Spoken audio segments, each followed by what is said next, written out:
It's a Tuesday. I'm in the studios of Wildcats Radio 1290. I see Dragon Ball across the way. Hello, Dragon Ball. Hello, hello. I'm here. You're here. It's time to get started. Hello again, everybody, and welcome. After Labor Day, which I labored, you labored, Yep. We all labored, Cats labored because they had practice and workouts. It's time to get back to work on a Tuesday, right? After the traditional end of summer and the beginning of the fall football season. Is it scary to think that we're nearing the holiday season? Yes and no. Well, for you, I know that's not a big issue because you got that Christmas tree that's up there perpetually. We every have year. In our home, we have a year-round 365-day Christmas tree. Some people find it a little odd. I like to keep the spirit of Christmas going year-round. So Right. what we do is we have our Christmas tree, and we put it up all year long. So at Christmas, we put up Christmas decorations on it.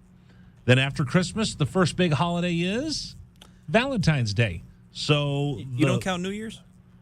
No, because some people still have Christmas trees up during New Year's. Oh, okay. Gotcha. All right, so then we put up on the tree pink hearts, and we decorate it for Valentine's Day. And then when Valentine's Day is over, St. Patrick's Day, so we decorate it in green shamrocks. And then we get to the summer, and it usually stays red, white, and blue all summer for 4th of July. Mm-hmm. And then this time of year after Labor Day, all the red, white, and blue comes off, and it gets footballs and pumpkins. And then it'll get footballs and turkeys. Then it'll get back to Christmas. So we keep the spirit of Christmas going year-round. I know it's a little odd, but that's the way we roll in my house. It's a little odd, but it helps kind of put it in perspective. Okay, this is where we're at in the year. Yeah, and it works for me, and I get the spirit of Christmas year-round, so I can tell everybody Feliz Navidad. We got a lot to get to on the program. It's Tuesday, so our Arizona insider Lamont Hundley joins us. Jed Fish had his press conference yesterday. You might not have heard it all because it was Labor Day, and I figured it was good to bring it back and play it again for you since, well, Arizona won over the weekend, so we'll talk about that quite a bit on the program today. Also, Dave Hickey is going to join us, athletic director, University of Arizona. Been a while since we talked to him after an Arizona win, and the Cats fans showed up so big and so powerful in San Diego, and there's so much going on as we get ready for the home opener this weekend against Mississippi State. The Southeastern Conference comes in. We'll talk to him coming up in about an hour from now. We'll talk with Dave Hickey. So there's lots of stuff to talk about on the program. I hope you had a nice 3-day weekend. I know I did, enjoying Arizona beating San Diego State. What was the final score? Final score of that game was 38-20. I just want to make sure I got it right. Yeah. Wait a minute, let me write that down, 38-20. Because if you would have thought about it, Arizona started as a 12-point dog, ended up being a 6-point dog, and they won outright. It was a glorious weekend for the Arizona Wildcats. So let me start off, before we see what's rattling around in my sick, twisted mind, let's get our text question of the day out of the way right now just to start the program. I will text you. Yes, I do need you to text me because we spent a ton of money on this text line, so the boss said you got to get people to use it. Here's the number for you to text into the program, 520-848-1290, 520-848-1290. Text question of the day is, do you have your tickets yet for Arizona, Mississippi State? It's a simple question. Do you have your tickets yet for Arizona versus Mississippi State? I'm wondering how many people are going to jump out there after watching Arizona beat San Diego State. If you'll get your tickets now, if you're doubting, if you were thinking about it, if you weren't sure, have you ran out to buy your tickets? Have you gone online? Have you called 621-CATS? How many people actually have their ducats in their hand waiting for the game against the Southeastern Conference of Mississippi State? So text me. Let me know. Do you have your tickets in your hand, yes or no? Text the word RICH to 520-848, 520-848. Text me RICH to 520-848-1290. Tell me, do you have your tickets yet for Arizona, Mississippi State? All right, with that being said, let's see what's rattling around in my big old head, sick, twisted mind today. Warning. The following segment might trigger some listeners, and 1290 does not take responsibility for the following content. What the hell is going on? It's time for The List, as we explore the sick, twisted mind of our host, Rich Herrera. And that's when things got bad. And the list of things he is thinking about in that huge size 8 Chrome Magnum head of his. Look at the size of that boy's head. That's like an orange on a toothpick. You're gonna give the boy a complex. Well, that's a huge noggin. Has its own weather system. Is it the size of this baseball, or is it bigger, the size of my head? It's a size 8 right there, son. That's a lot of brain power working on this radio show, pal. Pound for pound, more gray matter than anybody else in the business. All right. I did brag quite a bit about the Arizona Wildcats this weekend. So I've been on CBS Sports Radio, seems like for 3 weeks straight now. Right. In fact, they wanted me to work this week. I said I need a little bit of a break. I got Arizona, Mississippi State coming up. Then I got Arizona, North Dakota State coming up. But I did brag quite a bit about the Cats taking down San Diego State. So here's my thoughts as we get ready for the program today. Number one, bear down, Arizona. Bear down. Listen, Arizona wins 38-20. Arizona sings "Bear Down, Arizona" in the locker room afterwards. You know how many times Arizona's sang "Bear Down" in the last couple of years? Once. In fact, we got a promo. Can you look? Did you see I put it in there? I've got it. Can you play this? This is a new promo we just put out, and we just started airing it. I hope we play this sucker once an hour for all of eternity. Pot down my music a little bit. I just want everybody to hear the joy in the smiles, in the voices that you're about to hear. The Wildcats are in the win column for 2022. Come on, Jed. Let's hear them sing. There's nothing better than singing. Hey, let's go. Let's go. One, two, three. Bear down, Arizona. Bear down, ready to move. Bear down, Arizona. We are proud to be the home of Arizona football. Listen to Wildcats football all season long on Wildcats Radio 1290. How does that make you feel, Tucson? I got goosebumps. Tears are coming to my eyes. Why? Because I've seen these kids bust their ass for you. I've seen these kids go out there and work, and I've seen these kids get absolutely demolished on social media by a bunch of you trolls. I've seen people give up on these kids. I've seen people give these kids up and leave them on the side of the road for dead. I've seen everybody and their brother back off and make a joke at them. And I've seen these kids persevere. I've seen these kids work their tails off. I've seen these coaches believe in them. And watching them play this weekend against San Diego State, a team who whooped them last year. They were down 21-0 before they knew what to do. In your house, in Arizona's house, at Arizona Stadium. And then watching those kids respond the way they did on national freaking television? Are you kidding me? If you're not proud of these kids from Arizona, get the hell out. Seriously, get out of town if you're not proud of these kids and what they did in just week one. Yeah, absolutely, folks. I am selling rat poison. Jed's going to tell you it's rat poison. Nick Saban will tell you it's rat poison. I am selling rat poison, and I'm proudly selling rat poison because I'm not talking to the kids at the University of Arizona. I'm not talking to the kids on that football team. I'm not talking to the kids that have been out there busting their butt while the rest of you are sitting around eating EGs. Now, I'm talking about the kids that are out there pushing sleds at 1 in the afternoon at 105-degree heat when I'm scampering around looking for shade. I'm not talking to them. I'm talking to you, Tucson. It's about damn time you get off your rear end. How many people complain about this football team? How many people complain about the state of this football team? All right, I'm going to throw this at you. What have you done? What are you going to do to get this team back on its feet and make it a winner? That's what I'm calling out right now. I'm selling you rat poison, and I hope you take it, and I hope we run with it. What's rat poison? Rat poison is when you tell the team they're so good, they start believing and they stop working. These kids aren't there. So as you hear the program today, and I start talking about how awesome today is, this is meant solely for you because, Tucson, I really think you need to understand the difference you make And I think you need to understand the commitment that we have to get behind these kids. I'm done telling you, begging you to come out to the football game. You don't want to be there, fine. Bandwagons are built low to the ground. They're easy to jump on. They're easy to jump off. But I will tell you this. This is a different football team. This is a different attitude. This is different. You can feel the difference from when I got back to Tucson. Remember, I left and Arizona football still had a reason to hang its hat on something. They still were close to the Dick Tomey era, and it's been a long time since. So the fact that Arizona went to San Diego State and beat a Mountain West team, I talked about this. You're supposed to expect to win against the Mountain West, and Arizona did. Not many people believed in them, and I'll be honest with you, when camp started, I didn't think Arizona was going to beat San Diego State. But I think I told you as I watched camp every day and I saw the influx of talent and I saw the leadership of Hunter Echols. We talked about that on the program. We talked about that on the radio. I told you 2 weeks ago, 3 weeks ago, a month ago, I put it out. First day of camp, Hunter Echols is standing out there.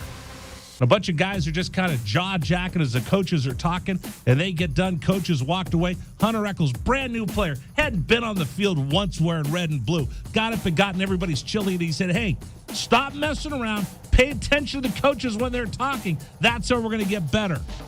Okay? He walked the walk on Saturday with that first sack getting after it, and he set the tone for these Arizona Wildcats the same way he set the tone in practice. You saw the much maligned Jalen Harris. We talked about Jalen last year.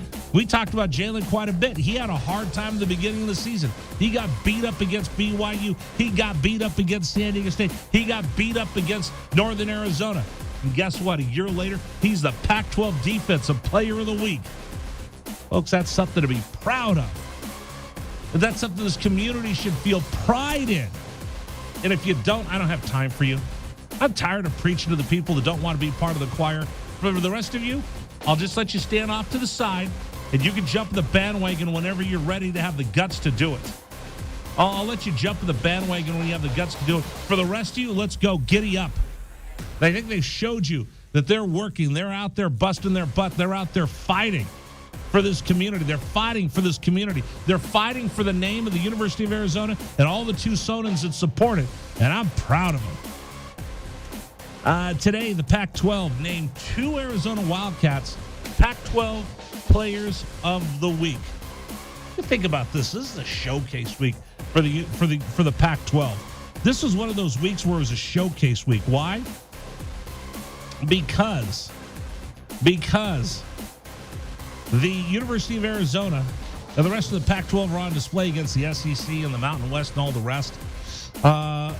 The most impressive wins came from Arizona and probably Oregon State. Utah swung and missed in the fourth quarter in the swamp, and Georgia just took the Ducks to the woodshed. USC was okay, but they were playing Rice. Cal played Davis. UCLA, nobody showed up to see him play Bowling Green. Shall I keep going? The 2 teams that showed out for the Pac-12. And I'm waving that Pac-12 banner. Your Arizona Wildcats and Oregon State that took down Boise State. And the fact that you've got 2 players named to the named Pac-12 Players of the Week. Last time Arizona had a Pac-12 Player of the Week was Keon Barnes. November 8th, 2021. Okay? The last time Arizona had 2 Players of the Week during the same week, how long ago was that? 2017. Oof. The last time this happened, it was Khalil Tate and Lucas Haversack. Khalil Tate was Offensive Player of the Week 4 straight weeks that year. But it's been a long time since you ever saw anybody sniffing the Player of the Week award. And think about this. Think about this for the University of Arizona and Jaden DeLaura. Okay, this was the coming out party for Bo Nix. This is the coming out party for Caleb Williams. This is the coming out party for all of these new transfer quarterbacks. We got so many new quarterbacks in so many new places. A couple of veterans, DTR, still down at UCLA. Arizona's got Emory Jones coming over from Florida. So many of these quarterbacks were out there on display for the very first time. And your Arizona Wildcat, Jaden DeLaura, wins the Pac-12 Player of the Week. Wait a minute. I got to get the whole crowd yelling, screaming, cheering for him, man. That's something impressive for Jaden DeLore to be the Pac-12 Player of the Week. And then Jalen Harris as well. Hey, you know what? That's impressive. That's impressive. And I told you, these guys called it out, man. They said this is going to be something different. We're going to show some leaders. Hey, they called down the Thunder, baby. You called down the Thunder. Well, now you got it. And the Arizona Wildcats brought that Thunder at Snapdragon Stadium and snatched the smile off of everyone's face who was there to see San Diego State christen their new stadium. You know what? Maybe they should change it to Snapdragon Stadium, property of the Arizona Wildcats, the way they played last Saturday. I'm not done yet. I want to hear from the folks who went to San Diego and what it was like when you walked out. Listen, I've said this before. It's not easy being an Arizona Wildcat fan. It hasn't been for a long time in football. But what was it like walking out of Snapdragon Stadium? Head held high, smile on your face, little bounce in your step. And when you saw somebody with a San Diego State hat on, you weren't flexing. You were just looking them straight in the eye. And they eventually had to give you the nod that let them know that, yeah, you own me. You own this place. Or they have that look and they stop making eye contact because they know you just walked in there and kicked their butt. If you went to San Diego, I want to hear from you today because your team fought like Wildcats and you ought to be proud. Turn forward for just a minute. Mississippi State's in town this weekend. The Southeastern Conference is in town. Last time I remember I was here when a Southeastern Conference team came in, it was LSU. I didn't know anything about the Southeastern Conference 20 years ago when the Bengal Tigers from Baton Rouge rolled in, but I knew about them when they left. And I know about Mississippi State. Arizona. San Diego State was nice. Mississippi State is going to be a brawl, and we're going to talk about that all week long. They're bigger, they're faster, they're made different in the Southeastern Conference. You don't think that's true? Go ask Dan Lanning. Go ask Kyle Whittingham. He'll tell you the difference between our conference and their conference. Jed, I asked him yesterday, he goes, it's just another game. Yeah, for the guys in the locker room, it's just another game. For the rest of us, this means something, folks. This means something. Not only for Arizona to try to get 2 wins to start the season, but for this conference and our bragging rights and our survival against the teams invading from the South. All right, that's everything rattling around in my big old head. We'll take your telephone calls. Get off your butt. I want to hear from you. 520-848-1290. 520-848-1290. The number for you to join us. I'm a little salty today, Dragon Ball. What's got you salty? I'm ready to go. I want the game to be today. Oh, you just want the game to be today. I'm ready to go. I'm ready to run through a wall. I'm ready to smash into somebody. I'm ready to get together with Kelvin and Glenn and you and JW. I'm ready for this game to go. It can't get here quick enough for me. Well, let's go ahead and let Jed and his coaching staff figure out what they got to do to beat right now. They got to figure out what they got to do to beat Mississippi State. You always got to be prepared. Preparation is the first step to victory. And by the way, guess what? I won my first beer bet. Yes, you did. That's right. Yeah. When is that expected? When's he going to send it to me? I don't know. It's going to taste awfully good when it does. I bet. Hey, by the way, if you don't have your tickets, okay, let me remind everybody. I will text you. Yes, text me. Do you have tickets in your hand yet for the game against Mississippi State? Just text me. I just want to know who doesn't have tickets yet and who jumped out this weekend as soon as Arizona won. I want to see this game against Mississippi State. Again, I know I'm selling rat poison, but I don't care because I'm excited. I think this community should be excited. 520-848-1290. 520-848-1290. By the way, here's what I'm going to do. If you don't have tickets, and a bunch of people have started asking me for tickets, I want to do this. The game is Saturday against Mississippi State. We're going to start doing this. We're going to do ticket stops. We're going to send the Wildcats Radio 1290 crew out for ticket stops this week. We're going to do a couple of them. So on Tuesday, is that today? Today's 9/6, right? Yeah, today. Tuesday the 6th. Right now, if you go out to Desert Diamond Casino, you find the Wildcats Radio 1290 set up out there. We have tickets for you for Arizona, Mississippi State for free. You can't complain about, I don't have tickets.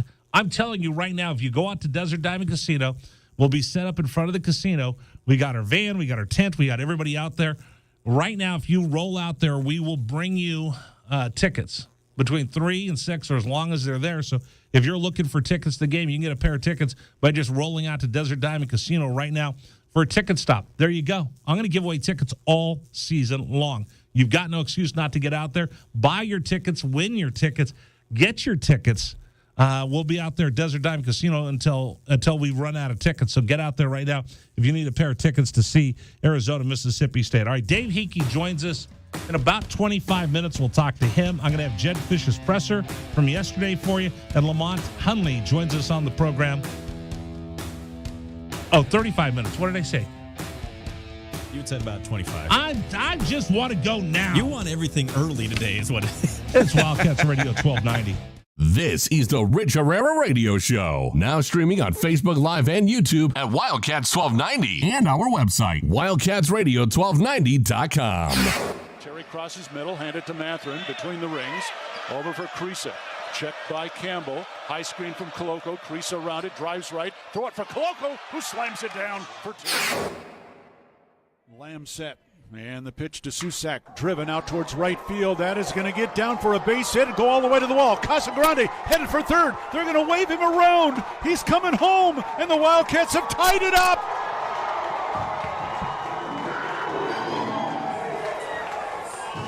Susak with an RBI double to right center. And we're still playing ball. Tied at 16 in the bottom of the 10th. Shot blocked by Koloko, who grabs it out of the air. Ahead to Dalen Terry, Arizona with the ball, minute 30 to go, and a 6-point lead.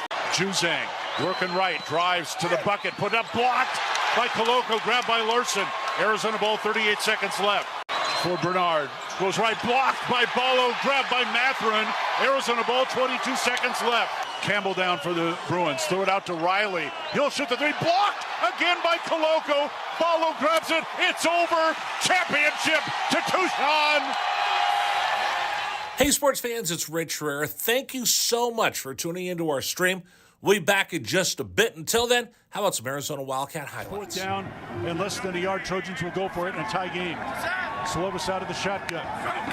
Step to his left. Step to hand off. Into the backfield and drop.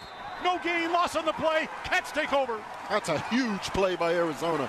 Explosive play in the backfield that time. Shot blocked by Koloko, who grabs it out of the air. Ahead to Dalen Terry, Arizona with the ball, minute 30 to go, and a 6-point lead. Juzang working right, drives to the bucket, put up, blocked by Koloko, grabbed by Larson. Arizona ball, 38 seconds left. For Bernard, goes right, blocked by Ballo, grabbed by Matherin. Arizona ball, 22 seconds left. Campbell down for the Bruins, throw it out to Riley. He'll shoot the 3, blocked again by Koloko. Ballo grabs it, it's over. Championship to Tucson. Dalen Terry quickly the other way, out to Tabellas, down the lane to throw it down with the left hand. Look out, the locomotive slams it home. Hey, sports fans, it's Rich Herrera. Show will be back in just a little bit. Thanks for tuning into our stream. Until then, how about some great moments for the University of Arizona Wildcats? 4th down and 2, Arizona. Down 14-0. Wildcats on 4th down this year are 12 of 20. Offset backfield. Plummer to throw the ball, looking, throwing towards the back of the end zone, and it's hot! Touchdown, Arizona! Oh, did they need that? My goodness, Booby Curry had to leap in the air to take the ball over the top of the defender, and the Cats are on the board. ASU with the ball, down by 11, so they have to go. Steal by Koloko. He's going to drive the other way and slam it home, and foul by Lawrence. Why Lawrence contested the big man, Christian Koloko, with defensive steal and flush. Lawrence picks up his 3rd foul. Big guys love to play point guard. Koloko looked like one driving down. That was from mid-court. 3-point lead again for TCU. Down to 30 seconds left. Matherin with the ball for the Wildcats. Matherin around a Koloko screen, picked up by Lampkin. Go outside for Koloko. Feed it to Terry, right corner. Terry can't go baseline. Circles back out top to Matherin. 10 to shoot. 16 left in the ballgame. Matherin Three balls straight away. Good. That's We're a tied. huge shot for Ben Matherin in Arizona. Timeout TCU. This ball game is knotted up. 12.6 seconds to go. Ben Matherin drains a deep three from straight away. He's got 24 points, and we're all even. Hey, sports fans, this is Rich Herrera. Thanks so much for tuning into our stream. Back in just a bit. Until then, how about some highlights from the University of Arizona? McLeod's going to line up under center. Wiley, the running back. Receiver either side. Two tight ends. Oregon, five-man front. They shift. Play fake, rolling right. McLeod looking to throw. Going deep. Down, trying to find Berryhill. Makes the catch inside the 25-yard line. Still loose inside the 15. First down, Arizona. What a play by McLeod. He was smacked, but he had the presence of mind to know where Berryhill was. He threw the ball. He underthrew the ball, and Berryhill was looking back at it and made a great play on the ball. An amazing play by Jordan McLeod. Brown will take the snap a yard deep in the end zone. Straight back to throw. Has some time. Steps up in the pocket. The Wildcats have got him for a safety. Second safety Arizona has recorded this season. It's a 24-12 ball game, and the Cats will get the ball. That's big Pulling time. on the field is a safety. Yes, that's big time by Arizona. That time defense did a great job of just closing the pocket from the inside. All right, it's Rich Herrera with you here on Wildcats Radio 1290. Thanks for joining us, everybody, as we come to you live from our studios in Tucson, Arizona. We're also on YouTube and WildcatsRadio1290.com. It was kind of fun doing the pre- and post-game show as well online, and that's just going to get bigger and bigger and bigger. So thanks for joining us, everybody, all across the land, and I really appreciate everybody hanging out with us. Today's program brought to you by PGA Tour Superstore. It's a perfect time to get back into golf because right now, I don't know, Dragon Ball, if you noticed, this weekend it was just a little bit easier. It wasn't as hot. Like I went outside on, I don't know, what day was it? Sunday? I went out on Sunday in the morning, and I was used to just opening up the door, get hit with a blast furnace. But it was pleasant. It was nice. When I went out Monday, it was almost, the wind was blowing. It was almost balmy. When I headed over to Jed Fisher's press conference, it was kind of cool. So this is the time of year where somebody told me, you know what I love about Labor Day, Rich, is that means that the weather is going to start getting more bearable in Tucson, which means you're going to want to start playing more golf. And if you haven't played golf all summer because it's just ungodly hot, I get it. But it's time to start tuning up your clubs, maybe finding some new clubs, some new equipment. So if you're going to get back out there in the fall when the weather gets nice, I've got a great deal for you at PGA Tour Superstore. Here's the deal. Whatever you need in the store, they have the biggest selection. It's the best golf store in all of Southern Arizona. And right now, if you mention Wildcats Radio 1290, you get $20 off a purchase of $100, $50 off a purchase of $250. That's a big deal. Everything in the store is included except for Ping, Titleist, FootJoy. They're not part of this promotion. Everything else, whether you need a new pair of shoes, hey, maybe you need some new golf pants. Maybe you need some shorts to play in the fall. Maybe you're looking for a new golf glove. Maybe you're looking for golf balls. That's the deal we have for you. They'll take $20 off a purchase of $100, $50 off a purchase of $250 or more only at PGA Tour Superstore, located at Oracle and Limberlost. They're also the proud sponsors of our brand new Tucson Golf Show that we do every Saturday morning. Jesse Crow and I sit down and talk golf. Our guest this week will be Jim Anderson, head coach for the Arizona golf team. So we'll talk to him about kicking his season off, all coming up on 1290. All right, let me take some telephone calls. Grant, line 1, bear down. You're on Wildcats Radio 1290. How are you? Good, Rich. How you doing? I'm good, brother. What's going on? Well, I actually just wanted to call out Arizona fans.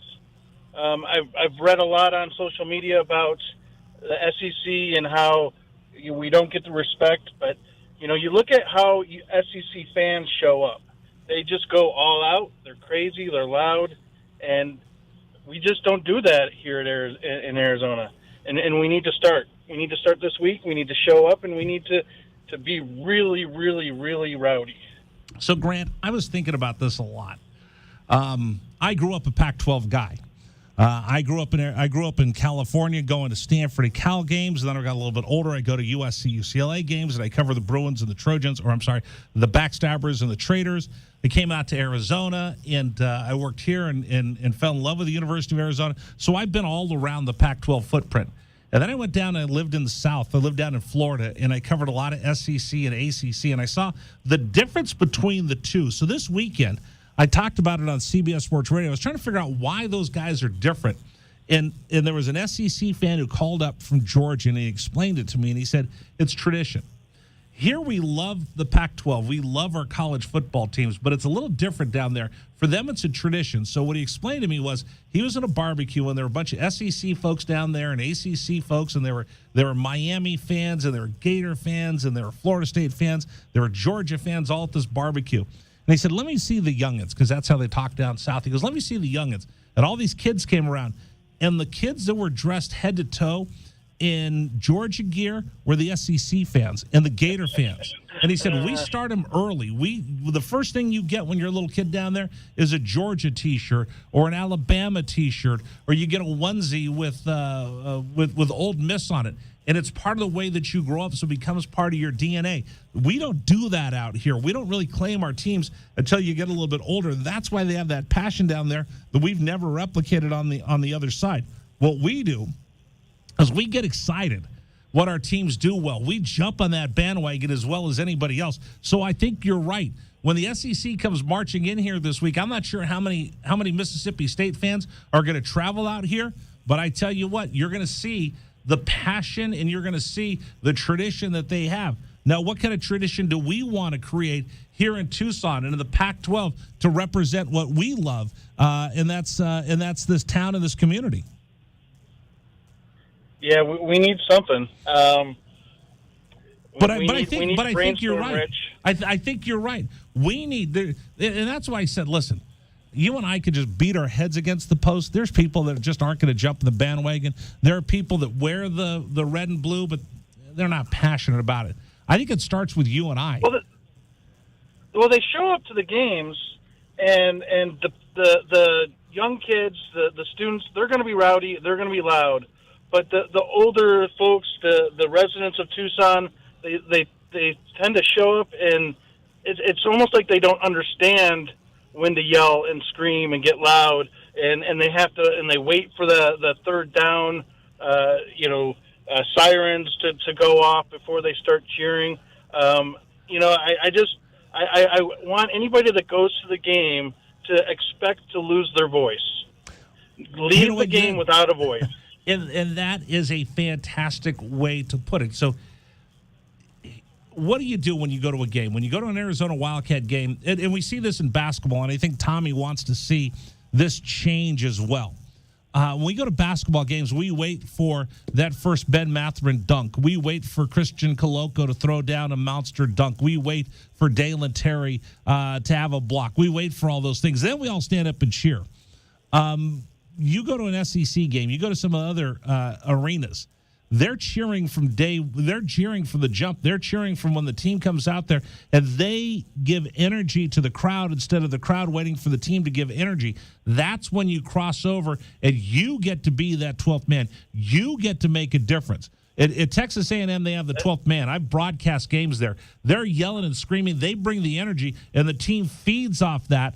We're the other way around. That's exactly right. I went to an SEC game at Auburn years ago, and they were louder 10 minutes before the game than Arizona Stadium gets the whole game. Pre-game, they're louder, and we need to step it up. I'm with you 100%. Grant, thank you for the call. That's a good way to start the week. We'll talk about that with Dave Hickey coming up here in just a little bit. Hey, real quick, let me remind everybody, we have sweet deals. Are you looking for something to do for fun? Are you looking to do something with your friends? How about this for a crazy date? How about throwing axes? Splitting Timber Axe Range. Get an hour and a half of axe throwing fun for two. It regularly costs you $50. You could do it for just $25. Dragon Ball, you and I can go throw axes. So far as we're behind each other when the axes are being thrown. Would you be good at that? Oh, I have no idea. I don't either. I'd just be afraid.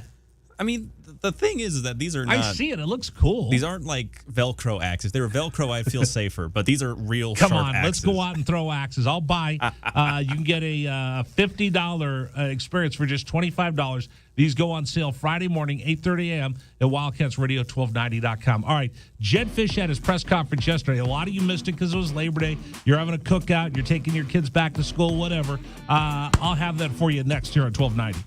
This is the Rich Herrera Radio Show. Now streaming on Facebook Live and YouTube at Wildcats 1290 and our website, WildcatsRadio1290.com. Terry crosses middle, handed to Mathurin between the rings.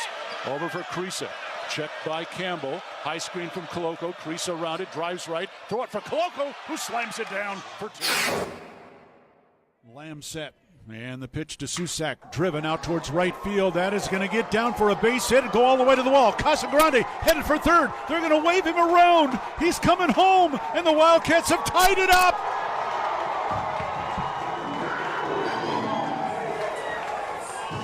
Susak with an RBI double to right center. And we're still playing ball. Tied at 16 in the bottom of the 10th. Shot blocked by Koloko, who grabs it out of the air. Ahead to Dalen Terry, Arizona with the ball, minute 30 to go, and a 6-point lead. Juzang working right, drives to the bucket, put up, blocked by Koloko, grabbed by Larson. Arizona ball, 38 seconds left. For Bernard, goes right, blocked by Ballo, grabbed by Mathurin. Arizona ball, 22 seconds left. Campbell down for the Bruins, throw it out to Riley. He'll shoot the three, blocked again by Koloko. Ballo grabs it, it's over. Championship to Tucson. Hey, sports fans, it's Rich Herrera. Thank you so much for tuning into our stream. We'll be back in just a bit. Until then, how about some Arizona Wildcat highlights? Fourth down and less than a yard. Trojans will go for it in a tie game. Slovis out of the shotgun. Step to his left. Step the handoff. It is good. Backfield and drop. No gain, loss on the play. Cats take over. That's a huge play by Arizona. Explosive play in the backfield that time.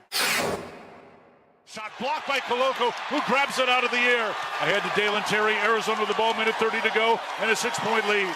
Juzang working right, drives to the bucket, put up, blocked by Koloko, grabbed by Larson. Arizona ball, 38 seconds left. For Bernard, goes right, blocked by Ballo, grabbed by Mathurin. Arizona ball, 22 seconds left. Campbell down for the Bruins, throw it out to Riley. He'll shoot the three, blocked again by Koloko. Ballo grabs it, it's over. Championship to Tucson. Dalen Terry quickly the other way, out to Tabellas, down the lane to throw it down with the left hand. Look out. The locomotive slams it home. Hey, sports fans, it's Rich Herrera. Show will be back in just a little bit. Thanks for tuning into our stream. Until then, how about some great moments from the University of Arizona Wildcats? Fourth down and 2, Arizona. Down 14-0. Wildcats on fourth down this year are 12 of 20. Offset backfield. Plummer to throw the ball, looking, throwing towards the back of the end zone, and it's caught. Touchdown, Arizona. Oh, did they need that? My goodness. Booby Curry had to leap in the air to take the ball over the top of the defender, and the Cats are on the board. ASU with the ball, down by 11, so they have to go. Steal by Koloko. He's going to drive the other way and slam it home, and foul by Lawrence. Why Lawrence contested the big man, Christian Koloko, with defensive steal and flush. Lawrence picks up his third foul. Big guys love to play point guard. Koloko looked like what, driving down that was from midcourt. 3-point lead again for TCU. Down to 30 seconds left. Mathurin with the ball for the Wildcats. Mathurin around a Koloko screen, picked up by Lampkin. Go outside for Koloko, feed it to Terry, right corner. Terry can't go baseline, circles back out top to Mathurin. 10 to shoot, 16 left in the ballgame. Mathurin, 3 balls straight away, good! That's a tied. Huge shot for Ben Mathurin in Arizona. Timeout TCU. This ball game is knotted up. 12.6 seconds to go. Ben Mathurin drains a deep 3 from straight away. He's got 24 points and we're all even. Hey, sports fans, this is Rich Herrera. Thanks so much for tuning into our stream. Back in just a bit. Until then, how about some highlights from the University of Arizona? McLeod's going to line up under center. Wiley, the running back. Receiver either side. 2 tight ends. Oregon, 5-man front. They shift. Play fake, rolling right. McLeod looking to throw. Going deep. Down, trying to find Berryhill. Makes the catch inside the 25-yard line. Still loose inside the 15. First down, Arizona. What a play by McLeod. He was smacked, but he had the presence of mind to know where Berryhill was. He threw the ball. He underthrew the ball, and Berryhill was looking back at it and made a great play on the ball. An amazing play by Jordan McLeod. Brown will take the snap a yard deep in the end zone. Straight back to throw. Has some time. Steps up in the pocket. The Wildcats have got him for a safety. Second safety Arizona has. This is David Amata. Here's what's trending on 1290 here at 3:42. University of Arizona football team showed out against San Diego State, and the conference took notice as both quarterback Jaden DeLaura and defensive end Jalen Harris both earned Pac-12 Players of the Week awards. Congratulations to them. And over the weekend, the Arizona baseball team came away with 2 new commitments for the 2024 year as prospects in pitcher outfielder Smith Bailey and infielder pitcher Anthony Lira both made their commitments to the Wildcats. After handling Oregon handily in their opening game, Georgia shoots over Ohio State in the rankings to go into the second week of the season as the number 2 team in the country, just behind Alabama.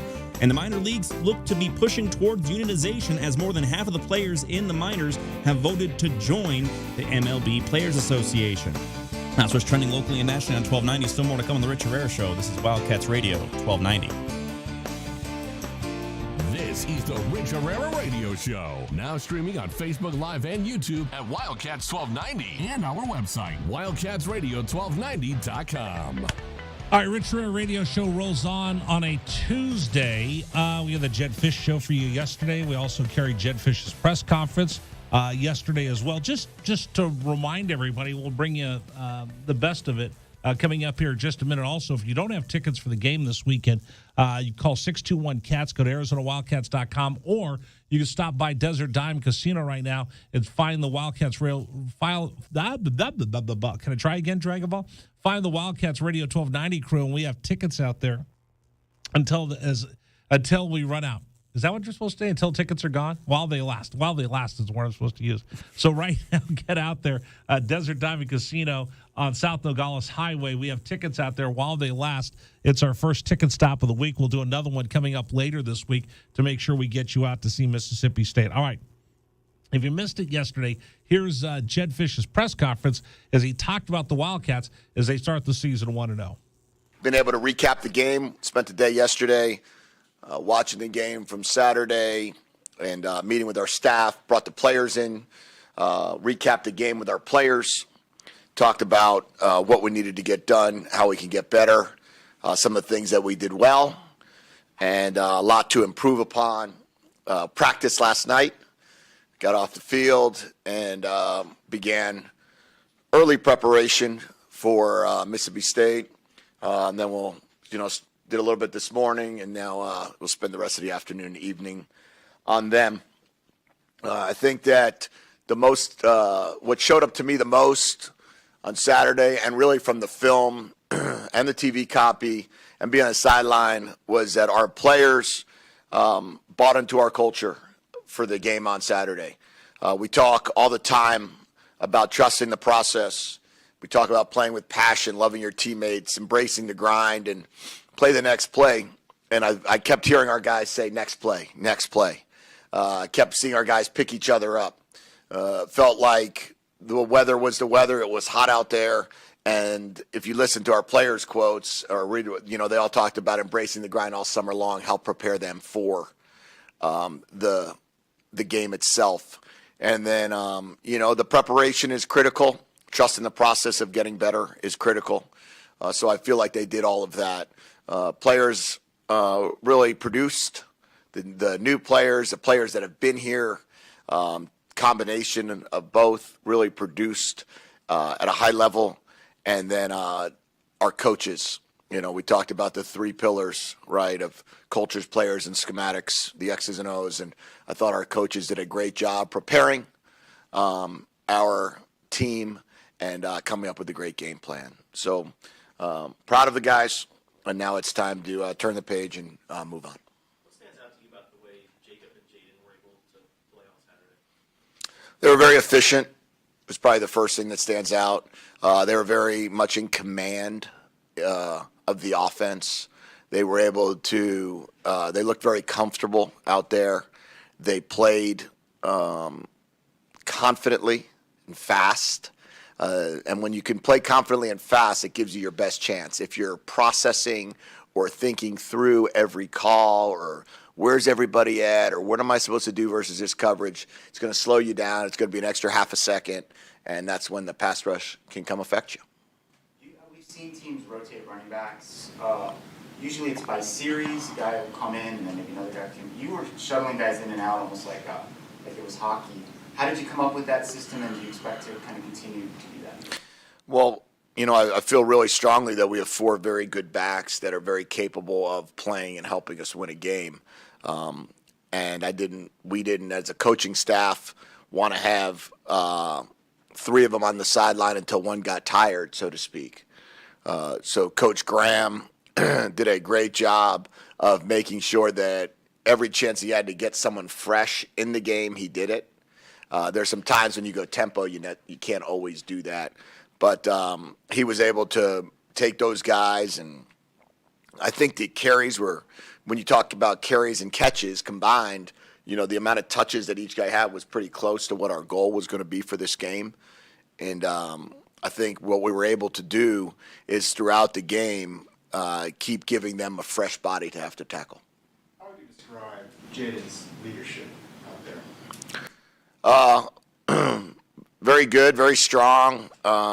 He has he loves the game of football, and he loves to compete, so he has an infectious personality out there. You could clearly see players were excited to be playing with him and playing around him.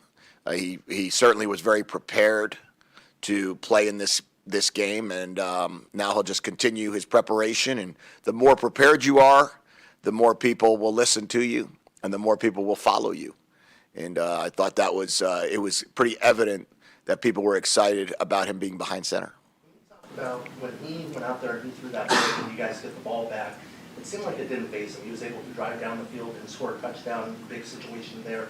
Just having that, being able to flip the script, not worry about the last play, and just seeing that from your quarterback.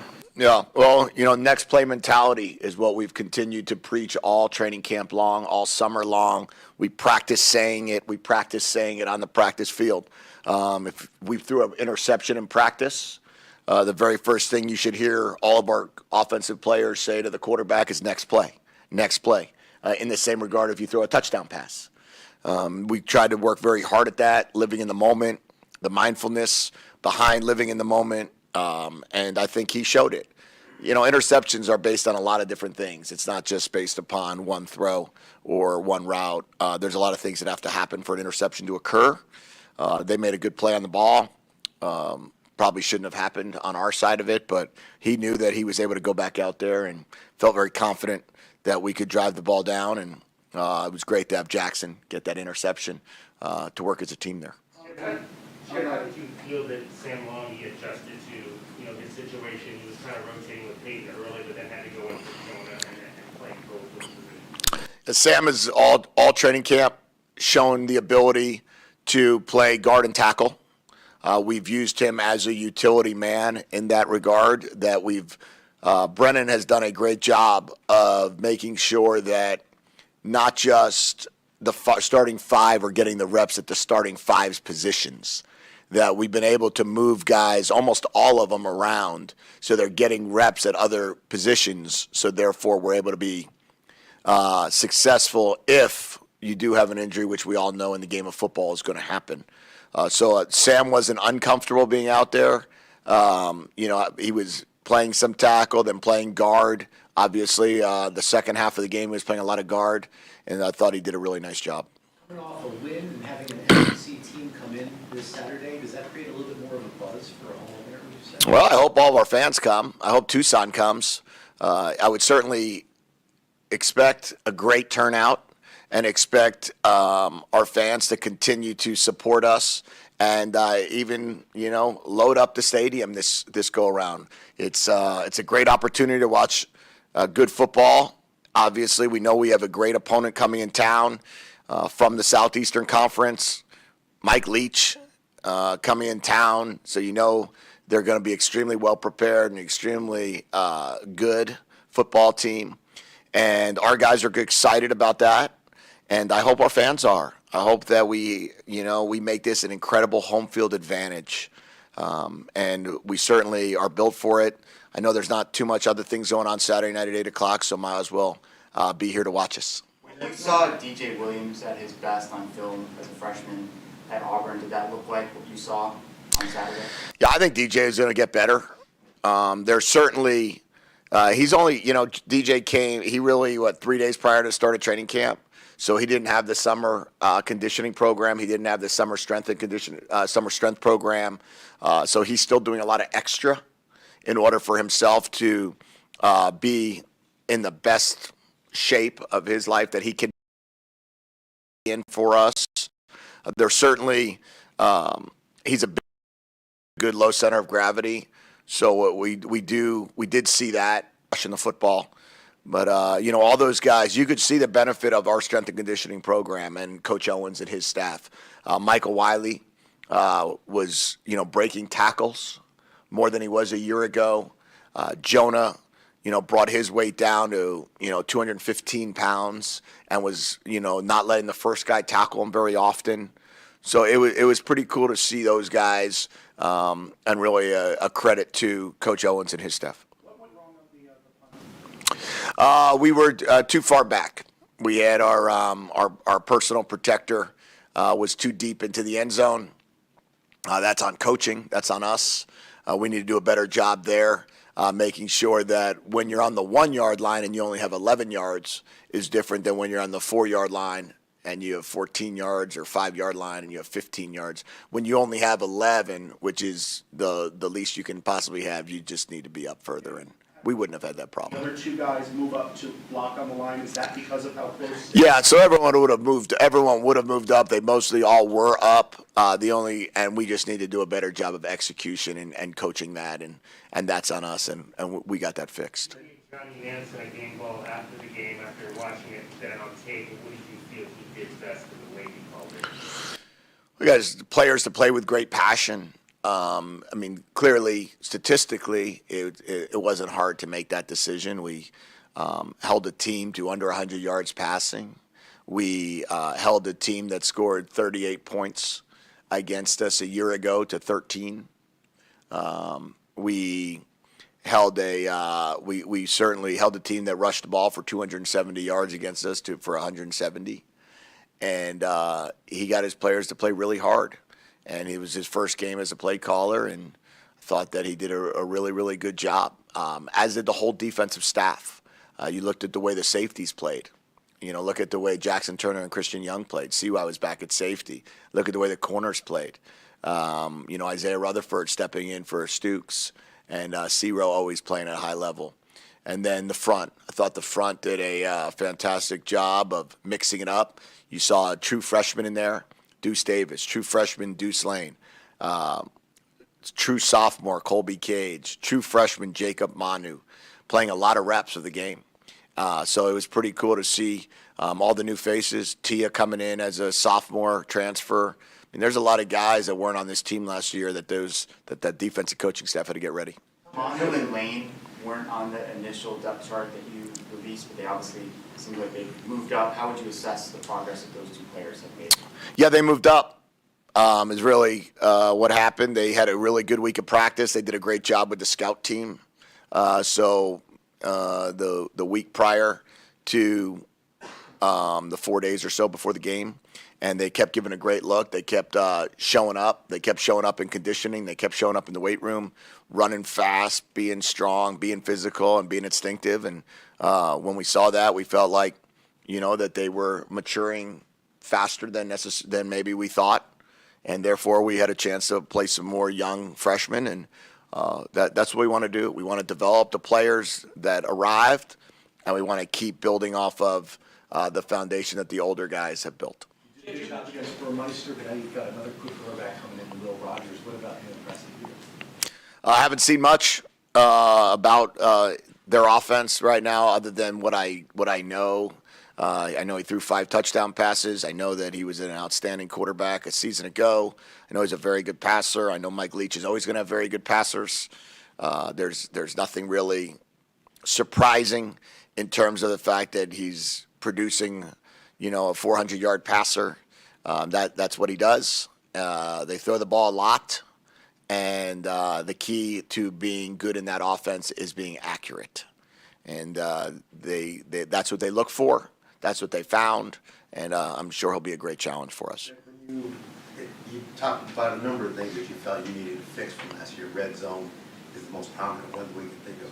When you do something well like that, like you did on Saturday, how many times do you have to do it before you feel like it's actually fixed as opposed to what we had? Well, we had to fix red zone on both sides of the ball. We were last in both categories, offensively and defensively, and our defense held them to 25% touchdowns. Our offense held them to 80. Our offense scored 80% of the time on touchdowns. So that was 1 week. That was 1 week. We need to absolutely get better next week or this week coming up in the red zone. We have to do it again. And then we have to do it again. And at the end of the season, we'll evaluate how we've done in the red zone, how we've done in turnovers, how we've done in penalties, just like we did at the end of last season. But right now, it's just a building process. We're just trying to get this better today than we were yesterday. We want to do everything we can to make our last game our worst game and continue to try to build this program to where we can sustain a good competitive football game week in and week out. And that's our goal. And whether that be in the red zone, whether that be with takeaways, whether that be with penalties, whether that be with points, we know that the ultimate goal is to score more than the other team, but we have a lot of work ahead of us to prepare to do that. You talked about the SEC coming in this weekend. Pac-12 had a nice weekend going 0-2 against the SEC. Do you pay any mind to conference records when it's Pac-12 versus SEC reputations? Not really. Really focusing on us. And can we get better today at practice? Can we get better tomorrow from today's practice? Or, Tuesday and then Wednesday, and keep getting better each day. And then we'll see if Saturday we could play better than we did last Saturday, regardless of who the opponent is. Do you the offensive lines? Go ahead. The offensive line's performance overall against San Diego State. I thought they did a really, really nice job. We gave up 1 sack. It was a smart sack. He could have thrown the ball away. We would have had no sacks. But we wanted the 40 seconds to run off the clock at that point in time. I think Jaden's intelligence showed up there. His football awareness showed up there. There was, I think it was like 5:13 on the clock, and we wind up taking a sack there, and now it's 4:30 rather than 5:12. So that was the only sack of the game. We ran the ball for 170 yards against a really, really good defense, and a team that was giving up 78.3 yards a game rushing a year ago. The other part of it that showed up with our offensive line that I was so impressed with was their preparation. Those guys understood what was coming their way. They were outstanding communicators. I think that was recognized by the other team. They made a comment regarding the preparation of the offensive line, and that's a tip of the cap to Brendan Carroll, Luke McNitt, our analyst, as well as all of our players in the offensive line.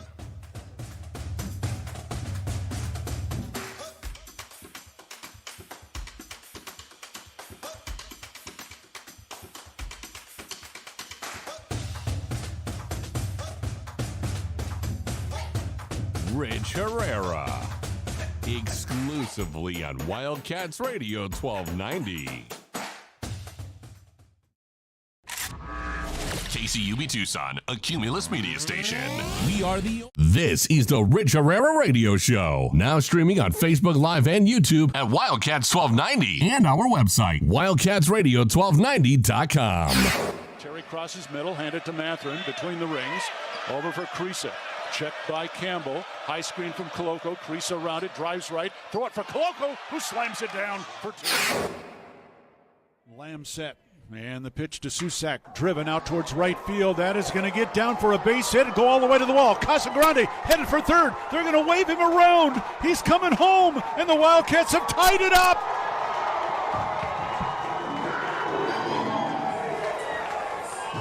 Susak with an RBI double to right center. And we're still playing ball. Tied at 16 in the bottom of the 10th. Shot blocked by Coloco, who grabs it out of the air. Ahead to Dalen Terry, Arizona with the ball, minute 30 to go, and a 6-point lead.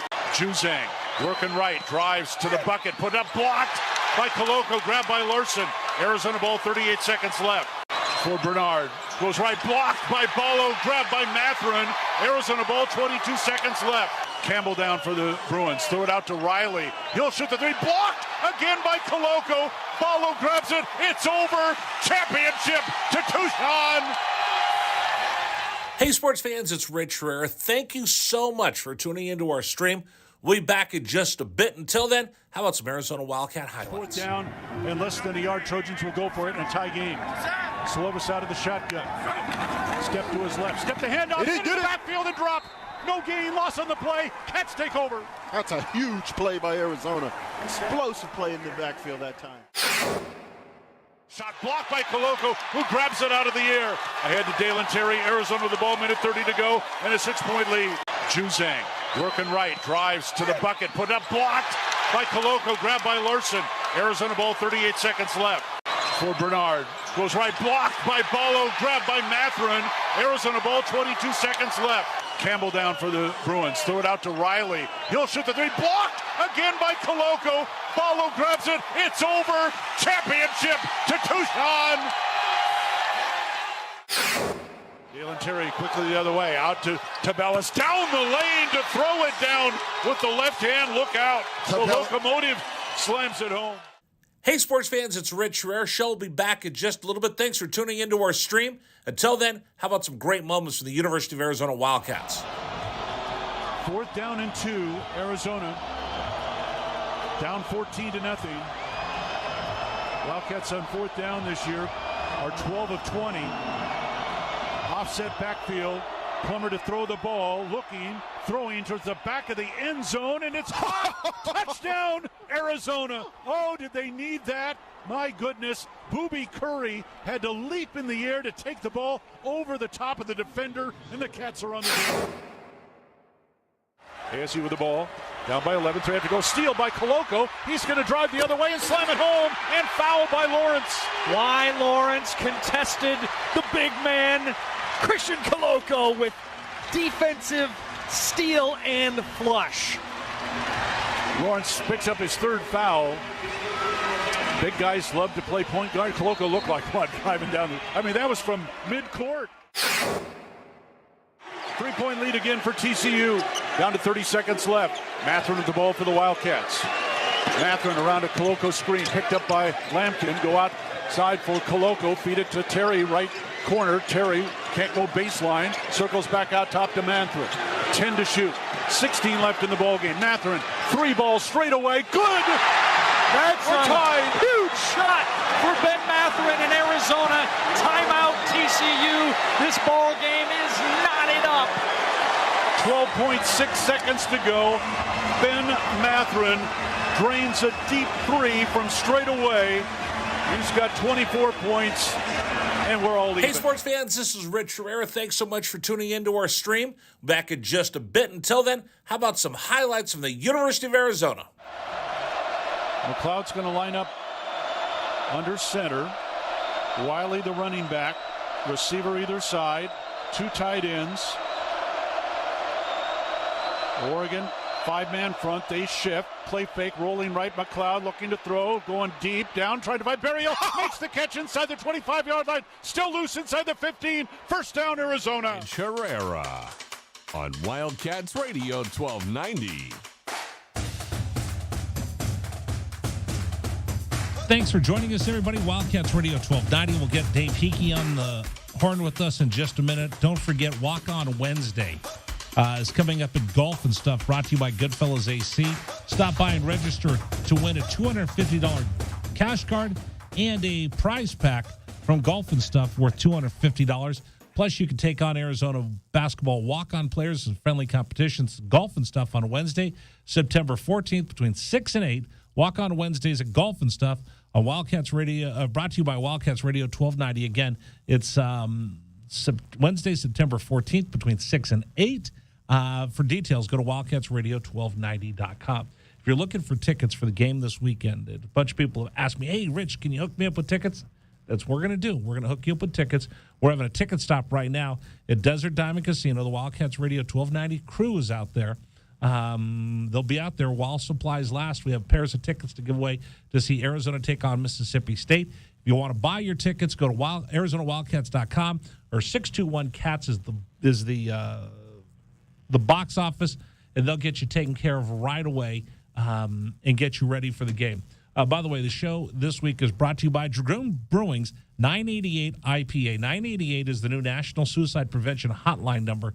Dragoon Brewing is collaborating with other breweries around Arizona for this community project. The goal of 988 IPA is to start the conversation about suicide and spread awareness regarding mental health. Listen all this week for more details. And coming up, we'll give you a chance to win a $25 gift card for you to grab some Dragoon Brewing 988 IPA. Hats off to the folks at Dragoon Brewing for making that all possible. All right, let's run out.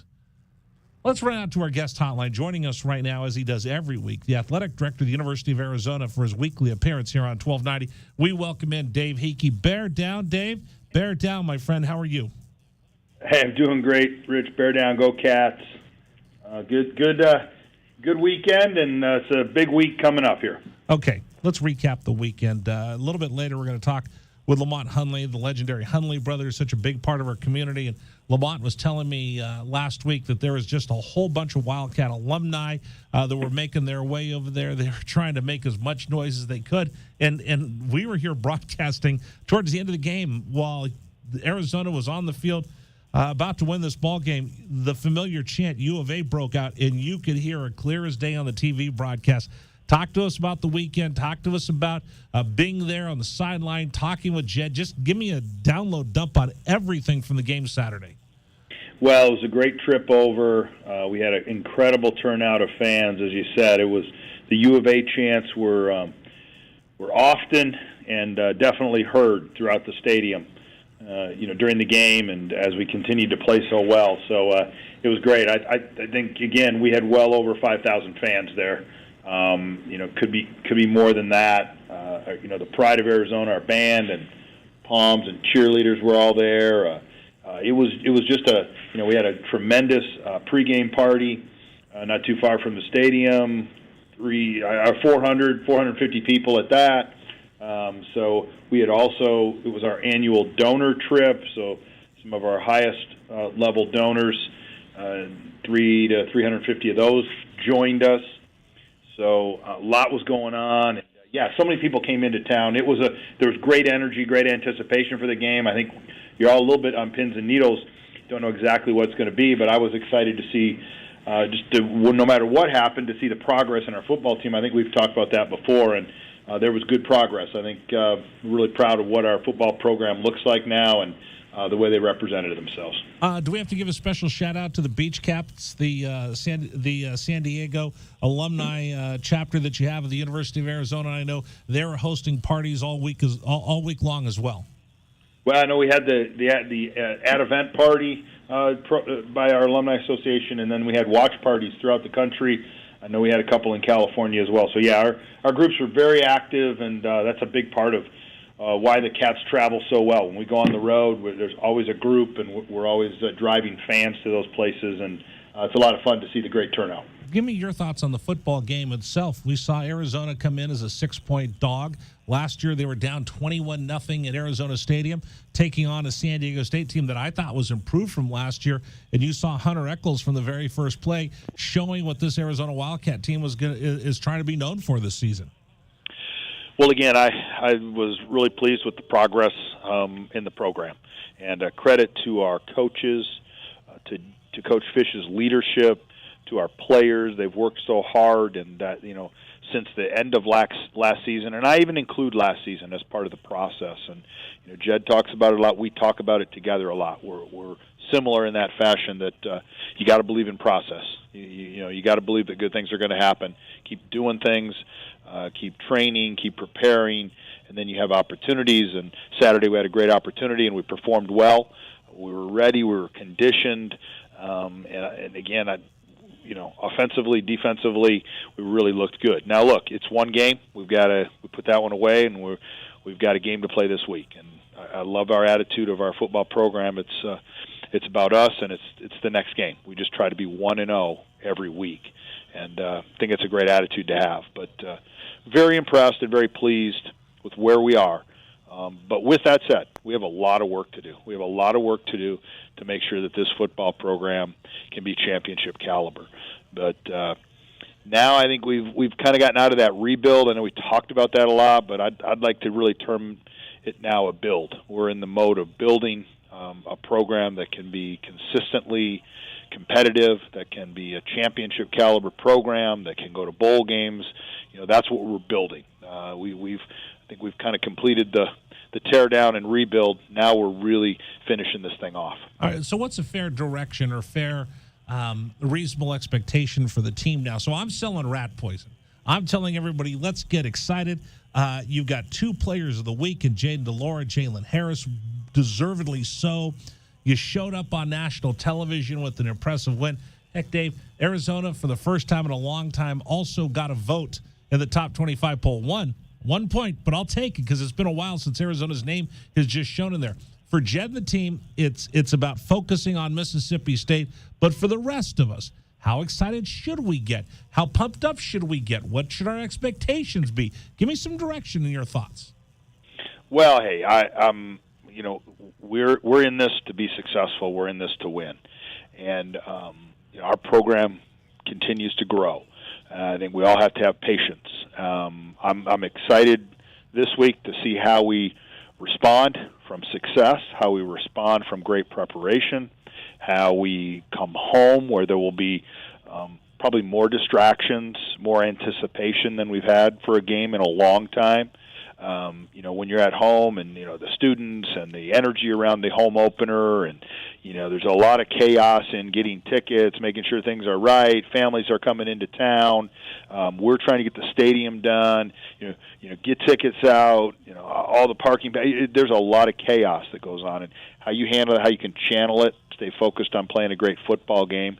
And again, it's another measuring stick for us, an SEC opponent to come in, someone who's somewhat familiar with the Pac-12 in Coach Leach, a different style, so we'll have to be really good on defense and tackle well and understand what they're trying to do. So again, I think it's just another stepping stone for us.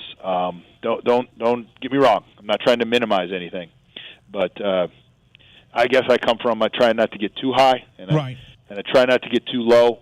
I think it's all about in your preparation, your focus, and your execution, and then you see where you are at the end of the ballgame. Do you look at anything Pac-12 SEC? I asked that of Jed. He's not biting on that. He's just focused on the game coming up. But, this conference is in transition, and we saw the SEC versus the top of the Pac-12 teams, and we went 0 for 2 against the against the SEC. But this is an opportunity for Arizona to take on another SEC, and we're going to get measured whether we like it or not across the country. Well, you get measured every day in athletics, okay? There's a scoreboard, and you play. And I think there's, again, we're just going to get out there and play the best we can. I'm not going to get caught up in the pundits and all of their evaluations of week one and how that has either determined the fate of a league or the overall success of another league or the dominance. It's week one. Okay, I think it's a little bit outlandish that we put that much emphasis and time in that. It's important. Football is important. A lot of people like to, to follow it and again, and share their opinions probably more than ever now. I guess I'd step back. I don't know if we're really a conference in transition. I think we've got 10 great members that are very committed to each other. We're going to go out and represent this conference well. Above all else, we're going to go out and represent the University of Arizona very well. And we welcome all opponents. We look forward to playing all opponents and have nothing to be ashamed of and nothing to fear, and we're going to go out there and see what happens on Saturday. I do like, though, that when I picked up and I read the other rat poison that people are throwing out, Pac-12 Radio and CBSSports.com and all the rest, it is nice to see Arizona getting some recognition after some lean years. And I like it not for the liking of the recognition, but just recognizing the hard work that guys like Christian Young and Christian Roland Wallace and Jalen Harris, and I can go on and on and on for these young men that have worked hard. And it's nice to see them get a little bit of love in the media. Well, I think it's a recognition of great improvement, and we stayed the course. We have stayed the course. We'll continue to stay the course. We've seen positive results from the steps that have made. That's not just one thing. You just don't go out and practice and then expect to get good. It's everything that Jed has done in the program. It's all the commitments that we've made administratively. It's a commitment to being excellent, a commitment to being great, whether that's facilities, recruiting, operational budgets, the way we compensate our coaching staff, how we've built this program, and so it's and how hard our coaches and our players have worked and stay focused on this. Can't take anything away from them. They did it, and they get some reward for that. That's great. It's only one game, and we need to start stacking some things on top of each other, and really start to get some momentum going forward with the program. I like that, as we're going to stack game upon game, the same way they were talking about stacking great practice after great practice. Great way to put it. Dave Hickey joining us here on Wildcats Radio 1290. I don't know if this was a little deja vu or flashback for those of you that work in college athletics. San Diego State opens up their new stadium, Snapdragon Stadium. Dave, you know what it's like, the very first game of the season, and there's so many new things. And San Diego State, give them credit. They pulled off a game. It's not easy opening a new stadium, but there were folks that were trying to get into the stadium, new concessions, new ways of going about getting your tickets, new ways of going through parking. I want to give everybody a little bit of a primer as we get ready for Arizona football 2022, because it's been a while since we've been able to all show up at Arizona Stadium. I think we're going to have a big crowd from Mississippi State. We got the Phil Vassar concert pregame for the 8 o'clock start. Walk us through things that everybody needs to remember as they get to the stadium, so we all do our part to get in there in a timely manner, and we're there in our seats in time for the kickoff. Well, yeah, it's obviously we're kind of new at it. The first week of the season, you got to remember all of those steps. First, let me just compliment San Diego State. I thought they did a really good job. Those are difficult things to open a brand new stadium that I'm sure just the day before they were still probably laying sod in certain areas and finishing the painting and making sure that things were all working. And I think it's a beautiful venue. I think it will work. It was an incredibly warm day, and so that created some challenges for them. But kudos. That's going to be a great stadium for them going forward, and a great place to watch football going forward. So, for us, we're excited to get after it and welcome our guests, our fans back. We're ready on all fronts. We've got a number of new things from food service areas to the way we're kind of pulling things off. Parking, we've made some slight adjustments to some of the parking issues because of some construction on campus, some slight adjustments to how we'll move traffic through campus, but all, I think, to the benefit of the fans. We're ready and prepared. I'm fully aware that last year, that first game, we had a difficult time. It is very challenging when everybody shows up at one time to get in, and puts a lot of stress on certain gates. But once again, we addressed it. We never had a problem the rest of the year. We didn't have a problem through all of our basketball season. We're ready for our crowds. We're ready. But certainly fans should plan. Download. Make sure your tickets are downloaded. Don't wait to come to the gate and download your tickets. There's too much, too difficult to get the Wi-Fi and get everything downloaded. Come prepared. Have your parking pass downloaded on your device. Have your tickets downloaded. Be ready when you come up to the gate. Those will be very helpful, and that'll help you, not only you as the fan coming in, but the person behind you or the people, a few people behind you. So we'll open the gates 90 minutes before. we'll have lots of opportunities for people to get into the stadium in a smooth way. I'm excited about, again, the Phil Vassar concert out on the mall before the game. We'll have tailgating that will start 6 hours before the game.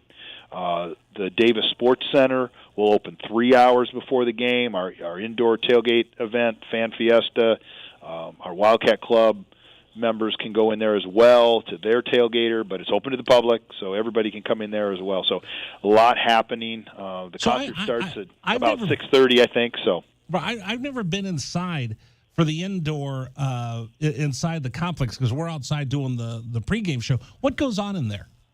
Well, we've got a band in there. We have some photo opportunities, a chance to just kind of roam around on the turf, maybe throw a football with your son or daughter. Just a lot. There's food there. There's some activities there. We generally always have some teams in there for autographs from some of our other sports. So a lot going on inside the building. You can duck out of the heat for a little bit and just enjoy it in there. So another option. We've tried to make so many different things around game day to make it nice for all levels of our fan base. So those who tailgate on the mall, those who wander around looking for things to do, can come over to the Davis Sports Center. It's just a really nice environment inside the building for people. And again, lots of entertainment, lots of activity, and lots of people in there. So. That's awesome. And then the Phil Vassar concert, I didn't mean to cut you off, 6:30, that'll be in the mall. That's where we normally set up to do our pregame show. We're moving out of the way, and the stage will be there. Last year it was awesome. This year I expect it to be even better. Yeah, they'll have an opening act that'll start around 5:30. Phil will come on at 6:30. It should be just a super eventful evening building up to the game. Again, lots of excitement and lots of entertainment. Just college football is back here in Tucson. With a really, a good football program, a lot of positive vibe about it, and I think it'll make for a great evening. We've sold, over 4,000 new season tickets this year. We're up. I think we're now over 40,000 tickets out for the game. So really? There's going to be a big crowd there. It's going to be a lot of. We've sold over 6,000 Zona Zoo season tickets. So those will be, the students are going to be in great form. We've got a huge Greek event. All the Greek houses, the fraternities and sororities are having a pregame tailgate event right here next to the stadium. So it's going to be a lot of energy. By the way, for the folks that are coming out, just remind everybody, the bag policy, clear plastic bags, correct? That is correct. Okay, so again, if you're coming to the game, no backpacks, no purses, the clear plastic bags. You can get them in the bookstore. You can bring a big Ziploc. But if you walk into the stadium with a big purse, like my wife's got this beautiful Dunia Burke Arizona purse, leave that in the car, leave that at home, bring that clear plastic bag with you into the stadium. I do want to ask a question just so I can make sure, remind everybody, when you download the tickets, do I need to download a ticket into each individual person's phone, or can one person have all 6 tickets if they're walking in with a family? One person can do that. I think as the numbers get bigger, it's probably better to download those, transfer if you need to, right to another individual. It's very easy to do. So, but yes, we can take one person can come through with the tickets. Okay, especially if you have kids. A lot of people ask me about that as well. Couple of things. I want to get a couple of housekeeping pieces out of the way, and I apologize we're going to go a little bit long, but I did want to talk about the Banner Health Partnership. One of the things that we keep hearing about is student athletes and the universities making sure that they take care of the student athletes physically and mentally. New Banner Health Partnership that you guys are going to extend and really make sure we're taking care of these kids. Yeah, I think as we continue to build on what is a world-class healthcare program for our student athletes, a partnership with Banner, a refinement and a further development of this really robust, extensive healthcare for our student athletes. And again, that partnership with Banner, a realignment of all of our doctors, our athletic trainers, and do a real comprehensive look at how we do our business and how we serve, the safety, the health, the well-being of our student athletes. That's just absolutely primary in everything we do. And we've put together a really outstanding organization now from top to bottom that will continue this great health care and this service that we have to our student athletes. This is really elevating us to a whole new level.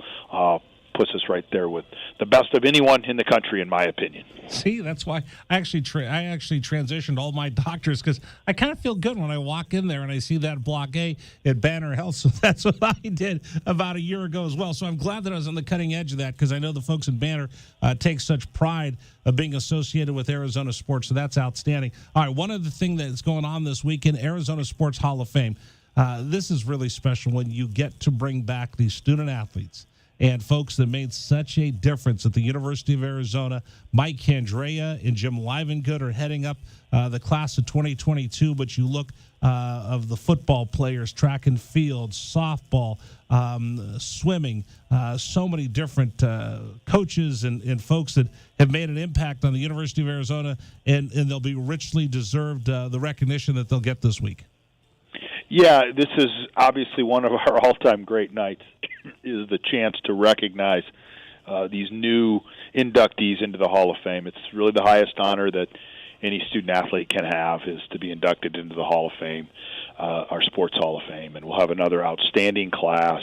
And it's just such a neat night to one, to be there, but two, to, after we get through the introductions and the formalities, to hear them speak about their experience here in Tucson, at the university, inside of this great athletic program. You really see why this place is special and what makes it a little bit different than most others around the country. It comes out very passionately from these outstanding individuals, and they're iconic figures. We're talking about great coaches, we're talking about Olympians, national champions.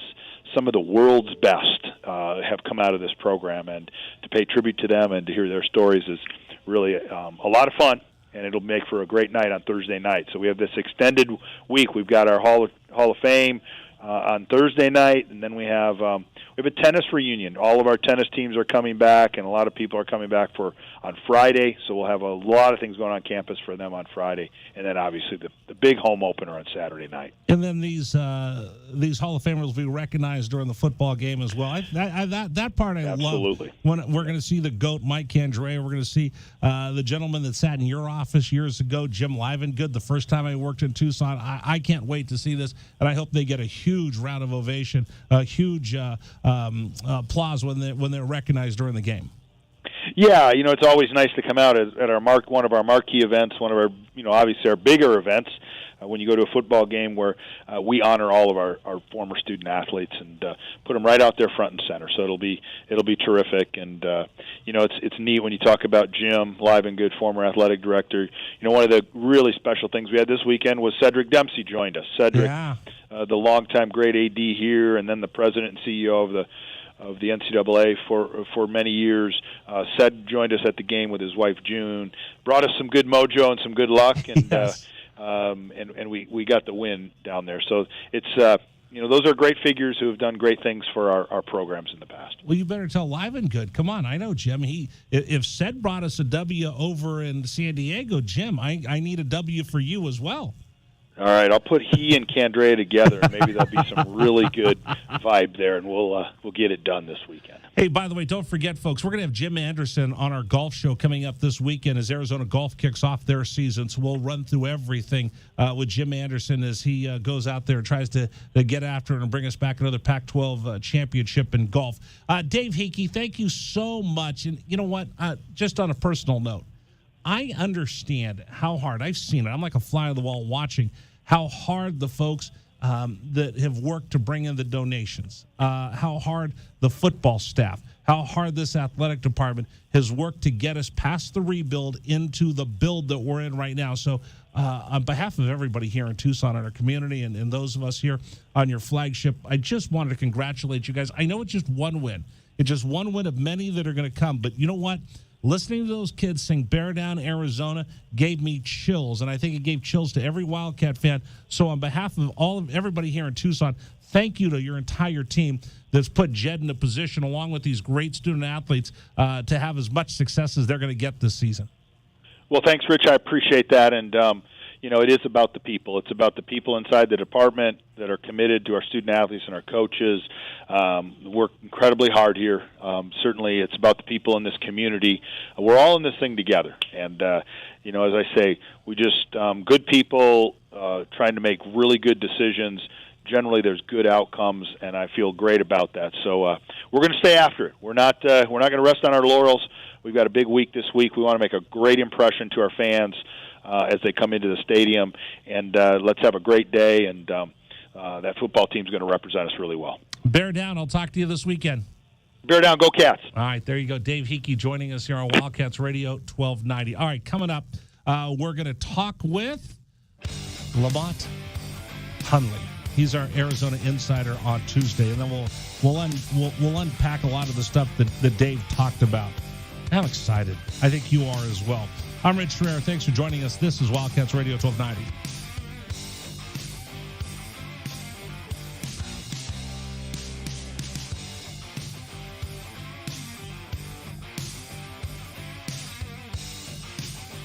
Rich Herrera. Exclusively on Wildcats Radio 1290. From the O'Reilly Chevrolet Traffic Center, this is Wildcats Radio 1290 Traffic, sponsored by Cactus Auto RV. Reported collisions for La Cañada north of River Road, Drexel and Camino Verde, and also Grant Road. To the west of Oracle, some slowing on I-19 both directions near Irvington. Also slowdowns westbound Grant and westbound Speedway, both approaching I-10.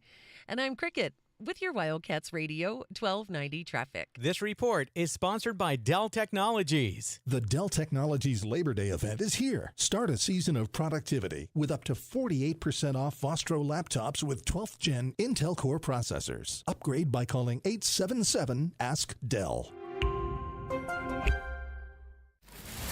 Wildcat Nation. This is the Rich Herrera Radio Show. Now streaming on Facebook Live and YouTube at Wildcats 1290 and our website, wildcatsradio1290.com. Terry crosses middle, handed to Matherin between the rings.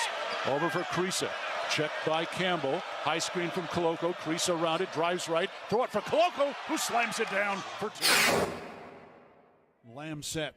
And the pitch to Susak, driven out towards right field. That is going to get down for a base hit and go all the way to the wall. Casagrande headed for third. They're going to wave him around. He's coming home, and the Wildcats have tied it up.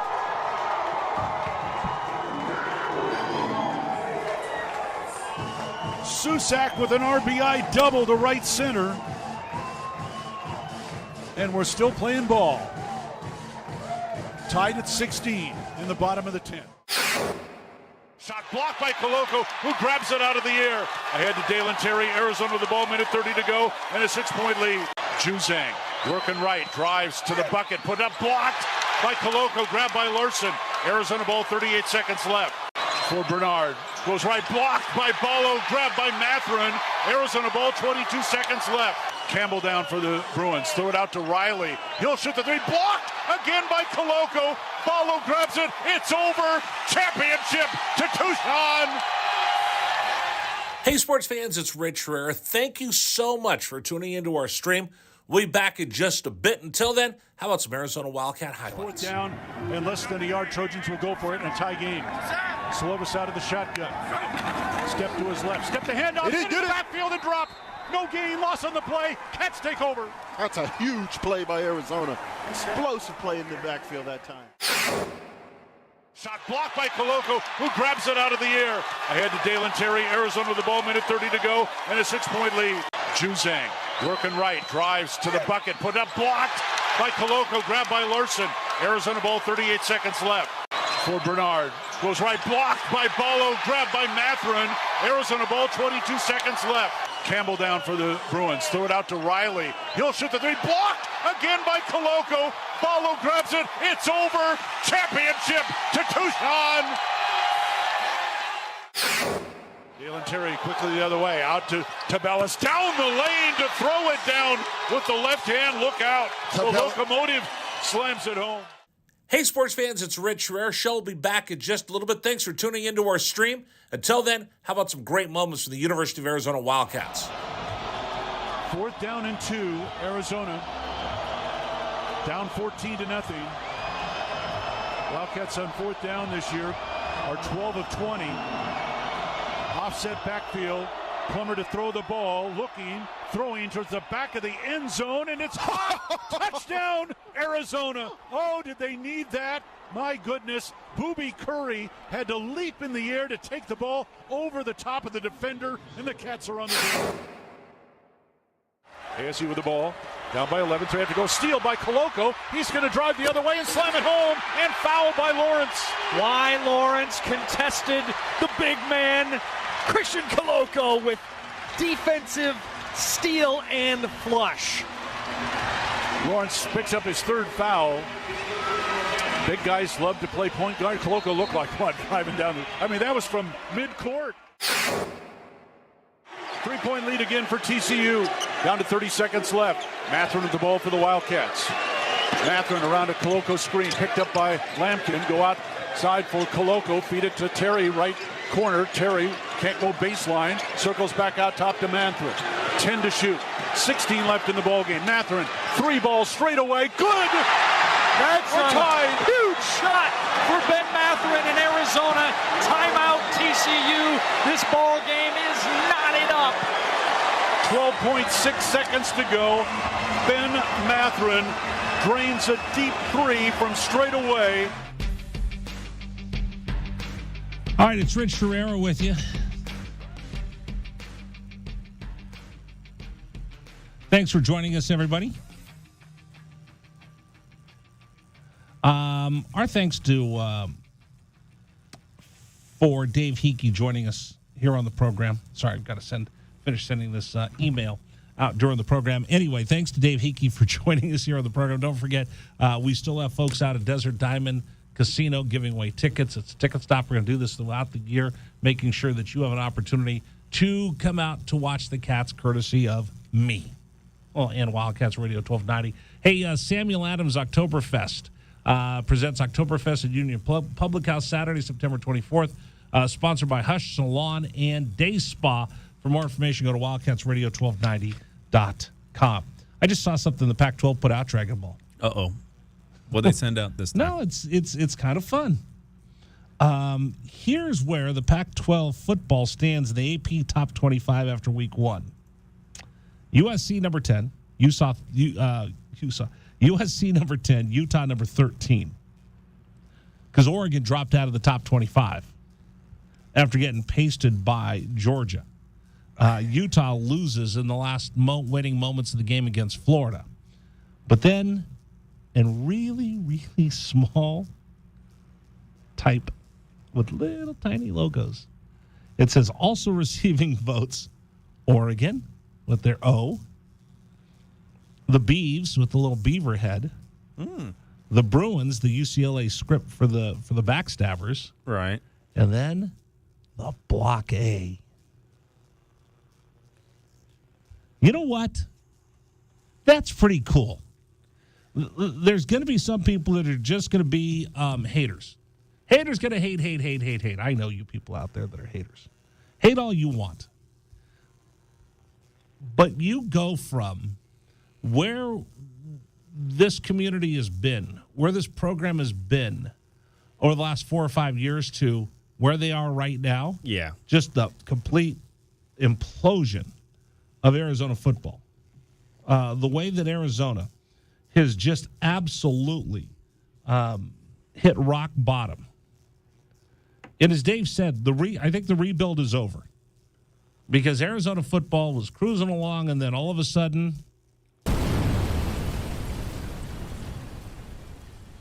and it was a mighty, mighty fall, an explosion. To where Arizona football's been and to where they are now, some people might be cynical and just say, whatever, dude. One vote, also receiving vote. You know what? It starts right there. And you know what? If anything, Arizona fans should understand the importance of that, because where was Tommy Lloyd and the men's basketball team at? Also receiving votes. You're like, whoa, also receiving votes to jump up to where they were. It all begins right there. Yeah. That's the first baby step. Now build on it. You got one vote this week. Get me another vote next week. Yes. Do something more than that the week before, the week after. Right?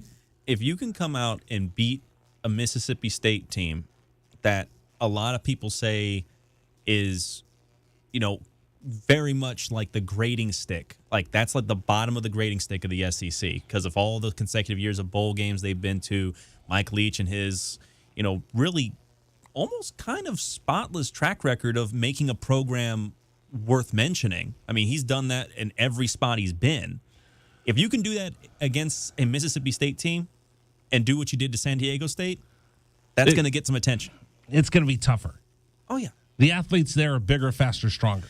And At Mississippi State than they are at San Diego State. Yes. Difference between the Southeastern Conference and the Mountain West. Now, nobody, Dave Hickey didn't bite on it. Jet didn't bite on it yesterday. The players aren't going to bite on it. They know. You know what? Don't give them any bulletin board material. But here's what Mike Leach said. I'm trying to get the audio from John Canzano on this because I think he talked to him on his radio and his podcast. But Mike Leach basically said there's a reason why he bailed on Washington State to go to Mississippi State because that's a better conference. And he pointed out that, skill position, there's skill position players everywhere in college football. But the guys up front and the offensive defensive line, completely different. And that's why the Southeastern Conference continues to dominate the way they did. And listen, Booger McFarland explained this to me years ago when we were radio partners. He said that because he's a big LSU guy, right? Oh, yeah. You know where he really wanted to go? It wasn't LSU. It was University of Miami. That was his dream school, was to go be a Hurricane. But if he was going to be a Hurricane, he probably would have been a tight end or a skill position player. Yeah. And what happens is, he said, is in the Southeastern Conference, they have so many great players and so many great athletes. They could take guys that would be forced to be skill position players in that conference and put them on the offense and defensive line. They could take guys like Booger that more than likely would have been a tight end because he was so fast and put him on the defensive line with his hand in the dirt and make him a down lineman because they had so many other guys that they could put in a skill position. So they didn't have to take a big wide receiver and force him to play tight end. They got to take that big wide receiver and leave him out there. They had enough big guys that could run to put him at tight end. Not like that tight end that was in the Georgia versus Oregon game. I mean, that kid did not look like a kid. That one looked like a man out there. Right. So what you do is you're able to take guys that are as fast as a skill position player and put them on the offense and the defensive line. They're athletic. They're not just big uglies down there. They're actually athletic guys. And that's what you see when you make that jump for the National Football League. From college to the National Football League, they're guys that they're guys on the defensive line that are as fast as not wide receiver. Maybe they're as fast as running backs. They can run a running back down from behind. They have closing speed that they never had in college. So it's funny when you watch the first couple games of somebody in their rookie season in the National Football League, a defensive lineman will run them down from behind. And they're like, whoa, nobody's ever run me down from behind. Welcome to the National Football League. And that's why the Southeastern Conference continues to dominate. You saw Notre Dame and Ohio State. They were fine, but you saw Georgia and Oregon, and you just saw how much faster. You saw it in Kirby Smart.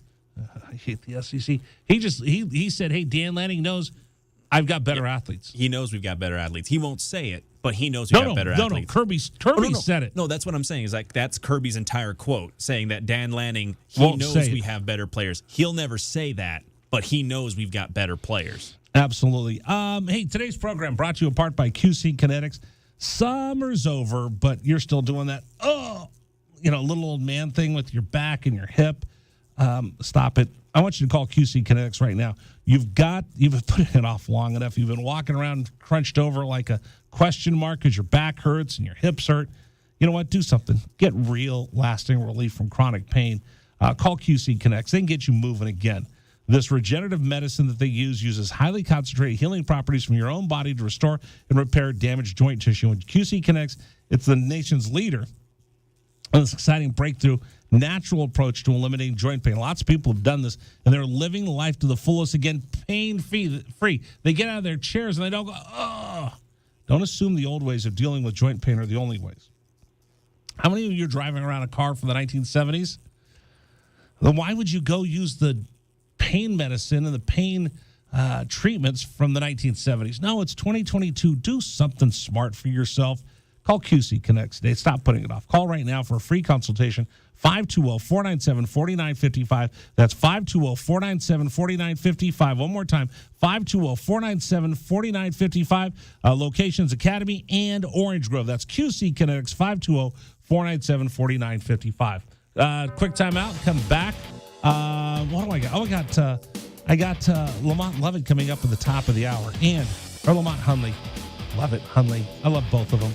We'll continue. It's 1290.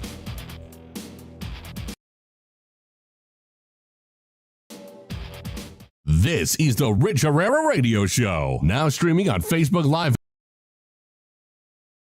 Rich Herrera. This is the Rich Herrera Radio Show. Now streaming on Facebook Live and YouTube at Wildcats 1290 and our website, wildcatsradio1290.com. Terry crosses middle, hand it to Matherin between the rings. Over for Creasa. Checked by Campbell. High screen from Koloko. Creasa around it, drives right. Throw it for Koloko, who slams it down for two. Lamb set. And the pitch to Susak, driven out towards right field. That is going to get down for a base hit and go all the way to the wall. Casagrande headed for third. They're going to wave him around. He's coming home, and the Wildcats have tied it up.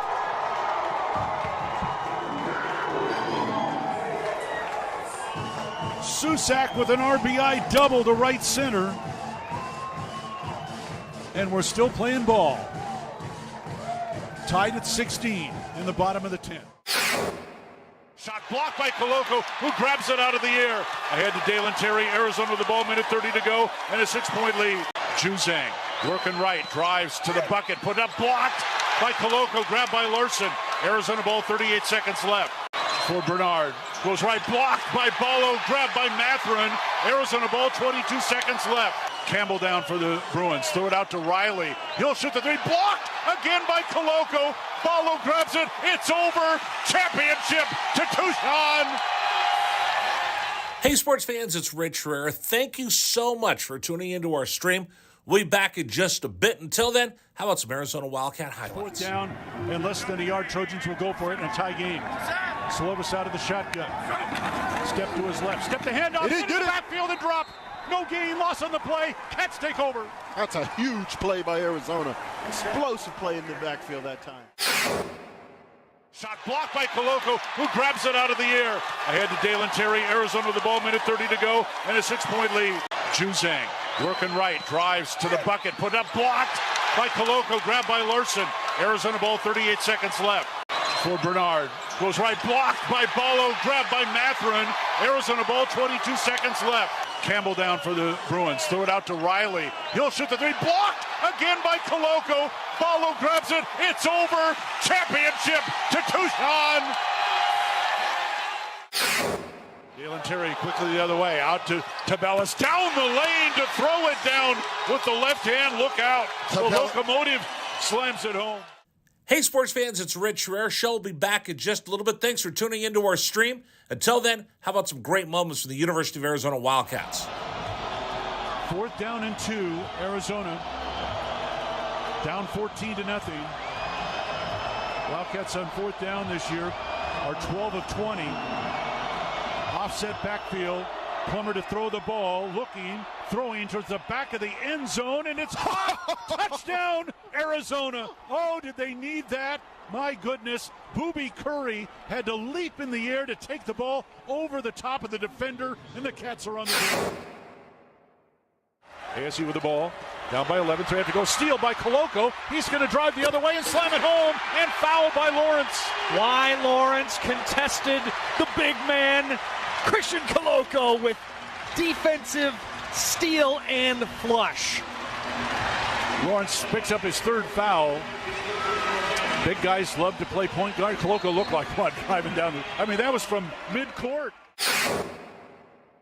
3-point lead again for TCU. Down to 30 seconds left. Matherin with the ball for the Wildcats. Matherin around a Koloko screen, picked up by Lampkin. Go outside for Koloko. Feed it to Terry, right corner. Terry can't go baseline. Circles back out top to Matherin. 10 to shoot. 16 left in the ballgame. Matherin, 3 balls straight away. Good! That's a huge shot for Ben Matherin in Arizona. Arizona. Timeout TCU. This ball game is knotted up.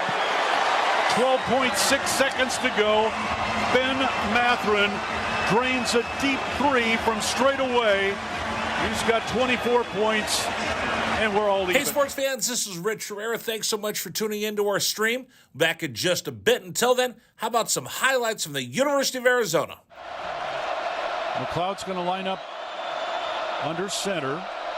Wiley, the running back. Receiver either side. Two tight ends.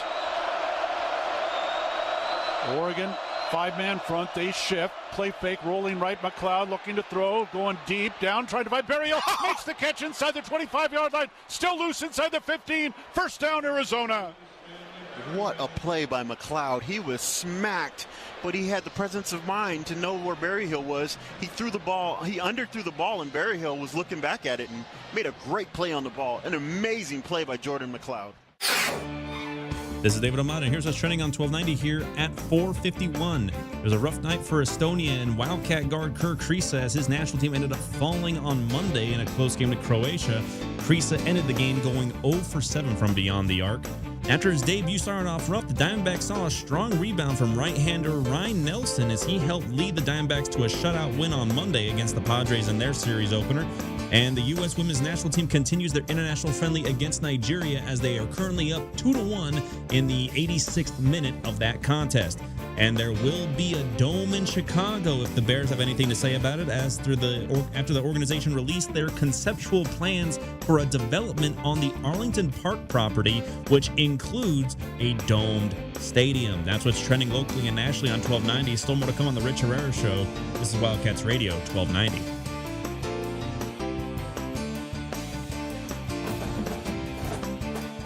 Rich Herrera on Wildcats Radio 1290. The Chicago Bears playing under a dome, the black and blue division. It's so sad, isn't it? It's so sad. I don't know. What's the name of your stadium? Acrisure. I mean, the stadium is bad. At least it's not a dome. Well, the stadium's not bad. It's just a dumb name. It's a dumb name, but it's no dome. They play in the snow out in Pittsburgh. Hey, by the way, don't forget Friday is Bear Down Friday. We'll be broadcasting live from Illegal Pete's from 3 to 6 as we get ready for the Wildcats to take on Mississippi State before the big pep rally. So make sure you come down, join us. It's all brought to you by Corona, official corporate sponsor of Arizona Athletics. Let's go Cats. You know, and one thing I want to chime in on, since you mentioned it, Dave Hickey mentioned it, I want to make sure that this is made very specific for people that don't understand the terminology. Clear plastic bag does not mean a grocery bag that you got when you were done with your shopping for the weekend. That is Why? not. Have you done that before? Oh, no. I had to deal with people that didn't understand that wasn't acceptable. Where?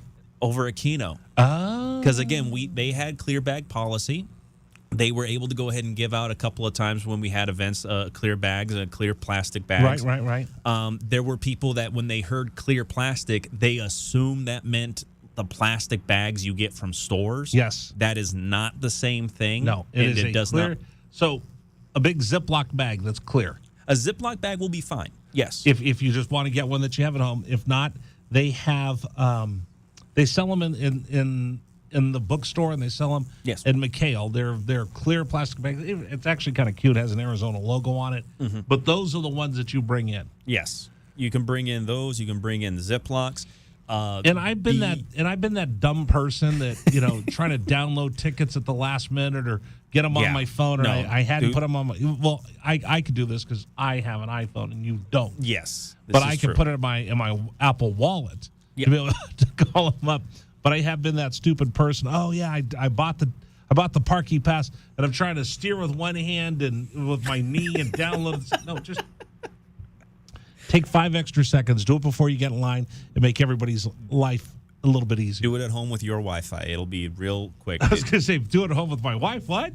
No, Wi-Fi. Oh, I thought you were going to say something else. No, do it at home with your connection, and that way you don't need to worry about having to connect to the campus internet or anything else like that. Don't do it. And like I said, it's just I had a lot of people that got very agitated about the grocery bag thing. That is not the bag that's acceptable. And also, do be sure to check the dimensions of your clutch purses depending on the size. Sometimes they are not allowed in. What size clutch purse do you have? I don't. I prefer to have a Merce. That's a man. No, I actually have a clutch bag that I carry my microphone in. Yes. So I'm like I don't even take my backpack when I go on Tuesdays to talk with the offensive defensive coordinators. I actually bring my clutch. Right. It's really cute. It's black mesh. So long as it goes with everything. So long as it's thin and it's not bulky, then That's a clutch. It should be fine. Yeah. I'll tell you a story about purses another time. I was going to say I had something really interesting to say. Now I can't remember what it is. Oh no! I think I've overstayed my welcome for this segment. No, just make sure that you have all of that taken care of before we get there. Because again, I know what it was before you rudely took me down another Dragon Ball hole. Which you're apt to do. I am apt to do. Dive. All right, I'll take you down this one. Here's another one. Just remember this. If you're going to the game this weekend and you Uber, make sure you have the clear plastic bag. I don't know how many times I sat in front of High Corbett Field and somebody would roll in and they're all excited. Hey, listen, we're going to come out. We're going to have a party and have a great time tonight. So we Ubered to the game, which is very responsible, and I appreciate that because I'm on the road afterwards as well with my family, and I don't want you drinking and driving, so Uber to the game. That's a great idea. Rideshare, designated driver. But if you go, make sure that you've got the clear plastic bag. I don't know how many times last year people would walk up to me, can you help me? Because I'm sitting there doing the radio show, so obviously I have a big sign across my forehead that says, help me. We Ubered to the game, and she's got her purse, and they won't let us in. Do you have a clear plastic bag for her to dump her junk into? Can you hold this purse for us while we go to the game and meet us afterwards? Like, no, I'm not going to be here after the game. Well, why can't you stay here and watch my purse? Because we have a job. Well, I don't want to be responsible for what's in your purse. Well, there's that too. So, just a suggestion. If you're going to the game and you're going to Uber, make sure that you got the clear plastic bag because then once you Uber to the game, it costs you $40, $50, which is a great investment. I'd rather spend $40, $50 and get a $10,000 DUI or hurt somebody if I was drinking and driving. So that you're very responsible. Please do it. But make sure you understand that you got to have that clear plastic bag when you roll in because your Uber driver left and they won't let you put there's no place for you to put your purse or your backpack that you can't bring into the stadium. I don't know how many people can I put this in your car? I'm like, I don't even know you. But I trust us. We will probably be hammering this point to everybody listening throughout the week. It's Dragon Ball's pet peeve. All right, coming up next, our Arizona Insider will talk with the one, the only Lamont Hundley, local businessman, Arizona Health, and our buddy. That's next. Exclusively on Wildcats Radio 12. This is the Rich Herrera Radio Show. Now streaming on Facebook Live and YouTube at Wildcats 1290 and our website, wildcatsradio1290.com. Terry crosses middle, handed to Matherin between the rings. Over for Creasa. Checked by Campbell. High screen from Koloko. Creasa around it, drives right. Throw it for Koloko, who slams it down for two. Lamb set. And the pitch to Susak, driven out towards right field. That is going to get down for a base hit and go all the way to the wall. Casagrande headed for third. They're going to wave him around. He's coming home, and the Wildcats have tied it up.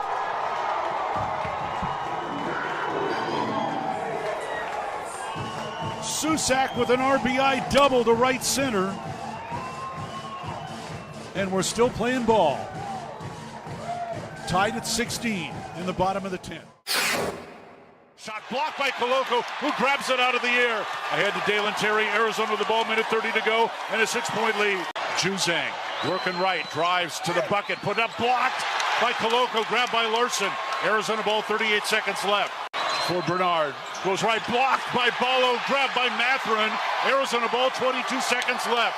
Campbell down for the Bruins, throw it out to Riley. He'll shoot the three, blocked again by Koloko. Ballo grabs it, it's over. Championship to Tucson. Hey, sports fans, it's Rich Herrera. Thank you so much for tuning into our stream. We'll be back in just a bit. Until then, how about some Arizona Wildcat highlights? 4th down and less than a yard. Trojans will go for it in a tie game. Slovis out of the shotgun. Step to his left. Step the handoff. It is good. Backfield and drop. No gain. Loss on the play. Cats take over. That's a huge play by Arizona. Explosive play in the backfield that time. Shot blocked by Coloco, who grabs it out of the air. Ahead to Dalen Terry. Arizona with the ball, minute 30 to go, and a 6-point lead. Juzang working right, drives to the bucket, put up, blocked by Coloco, grabbed by Larson. Arizona ball, 38 seconds left. For Bernard, goes right, blocked by Ballo, grabbed by Matherin. Arizona ball, 22 seconds left. Campbell down for the Bruins, throw it out to Riley. He'll shoot the three, blocked again by Coloco. Ballo grabs it, it's over. Championship to Tucson. Dalen Terry quickly the other way, out to Tabellas, down the lane to throw it down with the left hand. Look out. The locomotive slams it home. Hey, sports fans, it's Rich Herrera. Show will be back in just a little bit. Thanks for tuning into our stream. Until then, how about some great moments from the University of Arizona Wildcats? 4th down and 2, Arizona. Down 14-0. Wildcats on 4th down this year are 12 of 20. Offset backfield. Plummer to throw the ball, looking, throwing towards the back of the end zone, and it's hot! Touchdown, Arizona! Oh, did they need that? My goodness, Booby Curry had to leap in the air to take the ball over the top of the defender, and the Cats are on the board. ASU with the ball, down by 11, 3 have to go. Steal by Coloco. He's going to drive the other way and slam it home, and foul by Lawrence. Why Lawrence contested the big man, Christian Coloco, with defensive steal and flush. Lawrence picks up his 3rd foul. Big guys love to play point guard. Coloco looked like one driving down. That was from mid-court. 3-point lead again for TCU. Down to 30 seconds left. Matherin with the ball for the Wildcats. Matherin around a Coloco screen, picked up by Lampkin. Go outside for Coloco. Feed it to Terry, right corner. Terry can't go baseline. Circles back out top to Matherin. 10 to shoot. 16 left in the ballgame. Matherin, 3 balls straight away. Good! That's a huge shot for Ben Matherin in Arizona. Timeout TCU. This ball game is knotted up. 12.6 seconds to go. Ben Matherin drains a deep 3 from straight away. He's got 24 points, and we're all even. Hey, sports fans, this is Rich Herrera. Thanks so much for tuning into our stream. Back in just a bit. Until then, how about some highlights from the University of Arizona? McLeod's going to line up under center. Wiley, the running back. Receiver either side. 2 tight ends. Oregon, 5-man front. They shift. Play fake, rolling right. McLeod looking to throw. Going deep. Down, trying to find Berrio. Makes the catch inside the 25-yard line. Still loose inside the 15. First down, Arizona. What a play by McLeod. He was smacked, but he had the presence of mind to know where Berryhill was. He threw the ball, he underthrew the ball, and Berryhill was looking back at it and made a great play on the ball. An amazing play by Jordan McLeod. Brown will take the snap a yard deep in the end zone. Straight back to throw. Has some time. Steps up in the pocket. The Wildcats have got him for a safety. Second safety Arizona has recorded this season. It's a 24-12 ball game, and the Cats will get the ball. That's big Really time. on the field is a safety. Yes, that's big time by Arizona. That time defense did a great job of just closing the pocket from the inside, and then the pressure on the outside by Hebert. They just got him. They just got there. They won their blocks that time. Excellent job by Arizona defense and really changing the momentum of this game.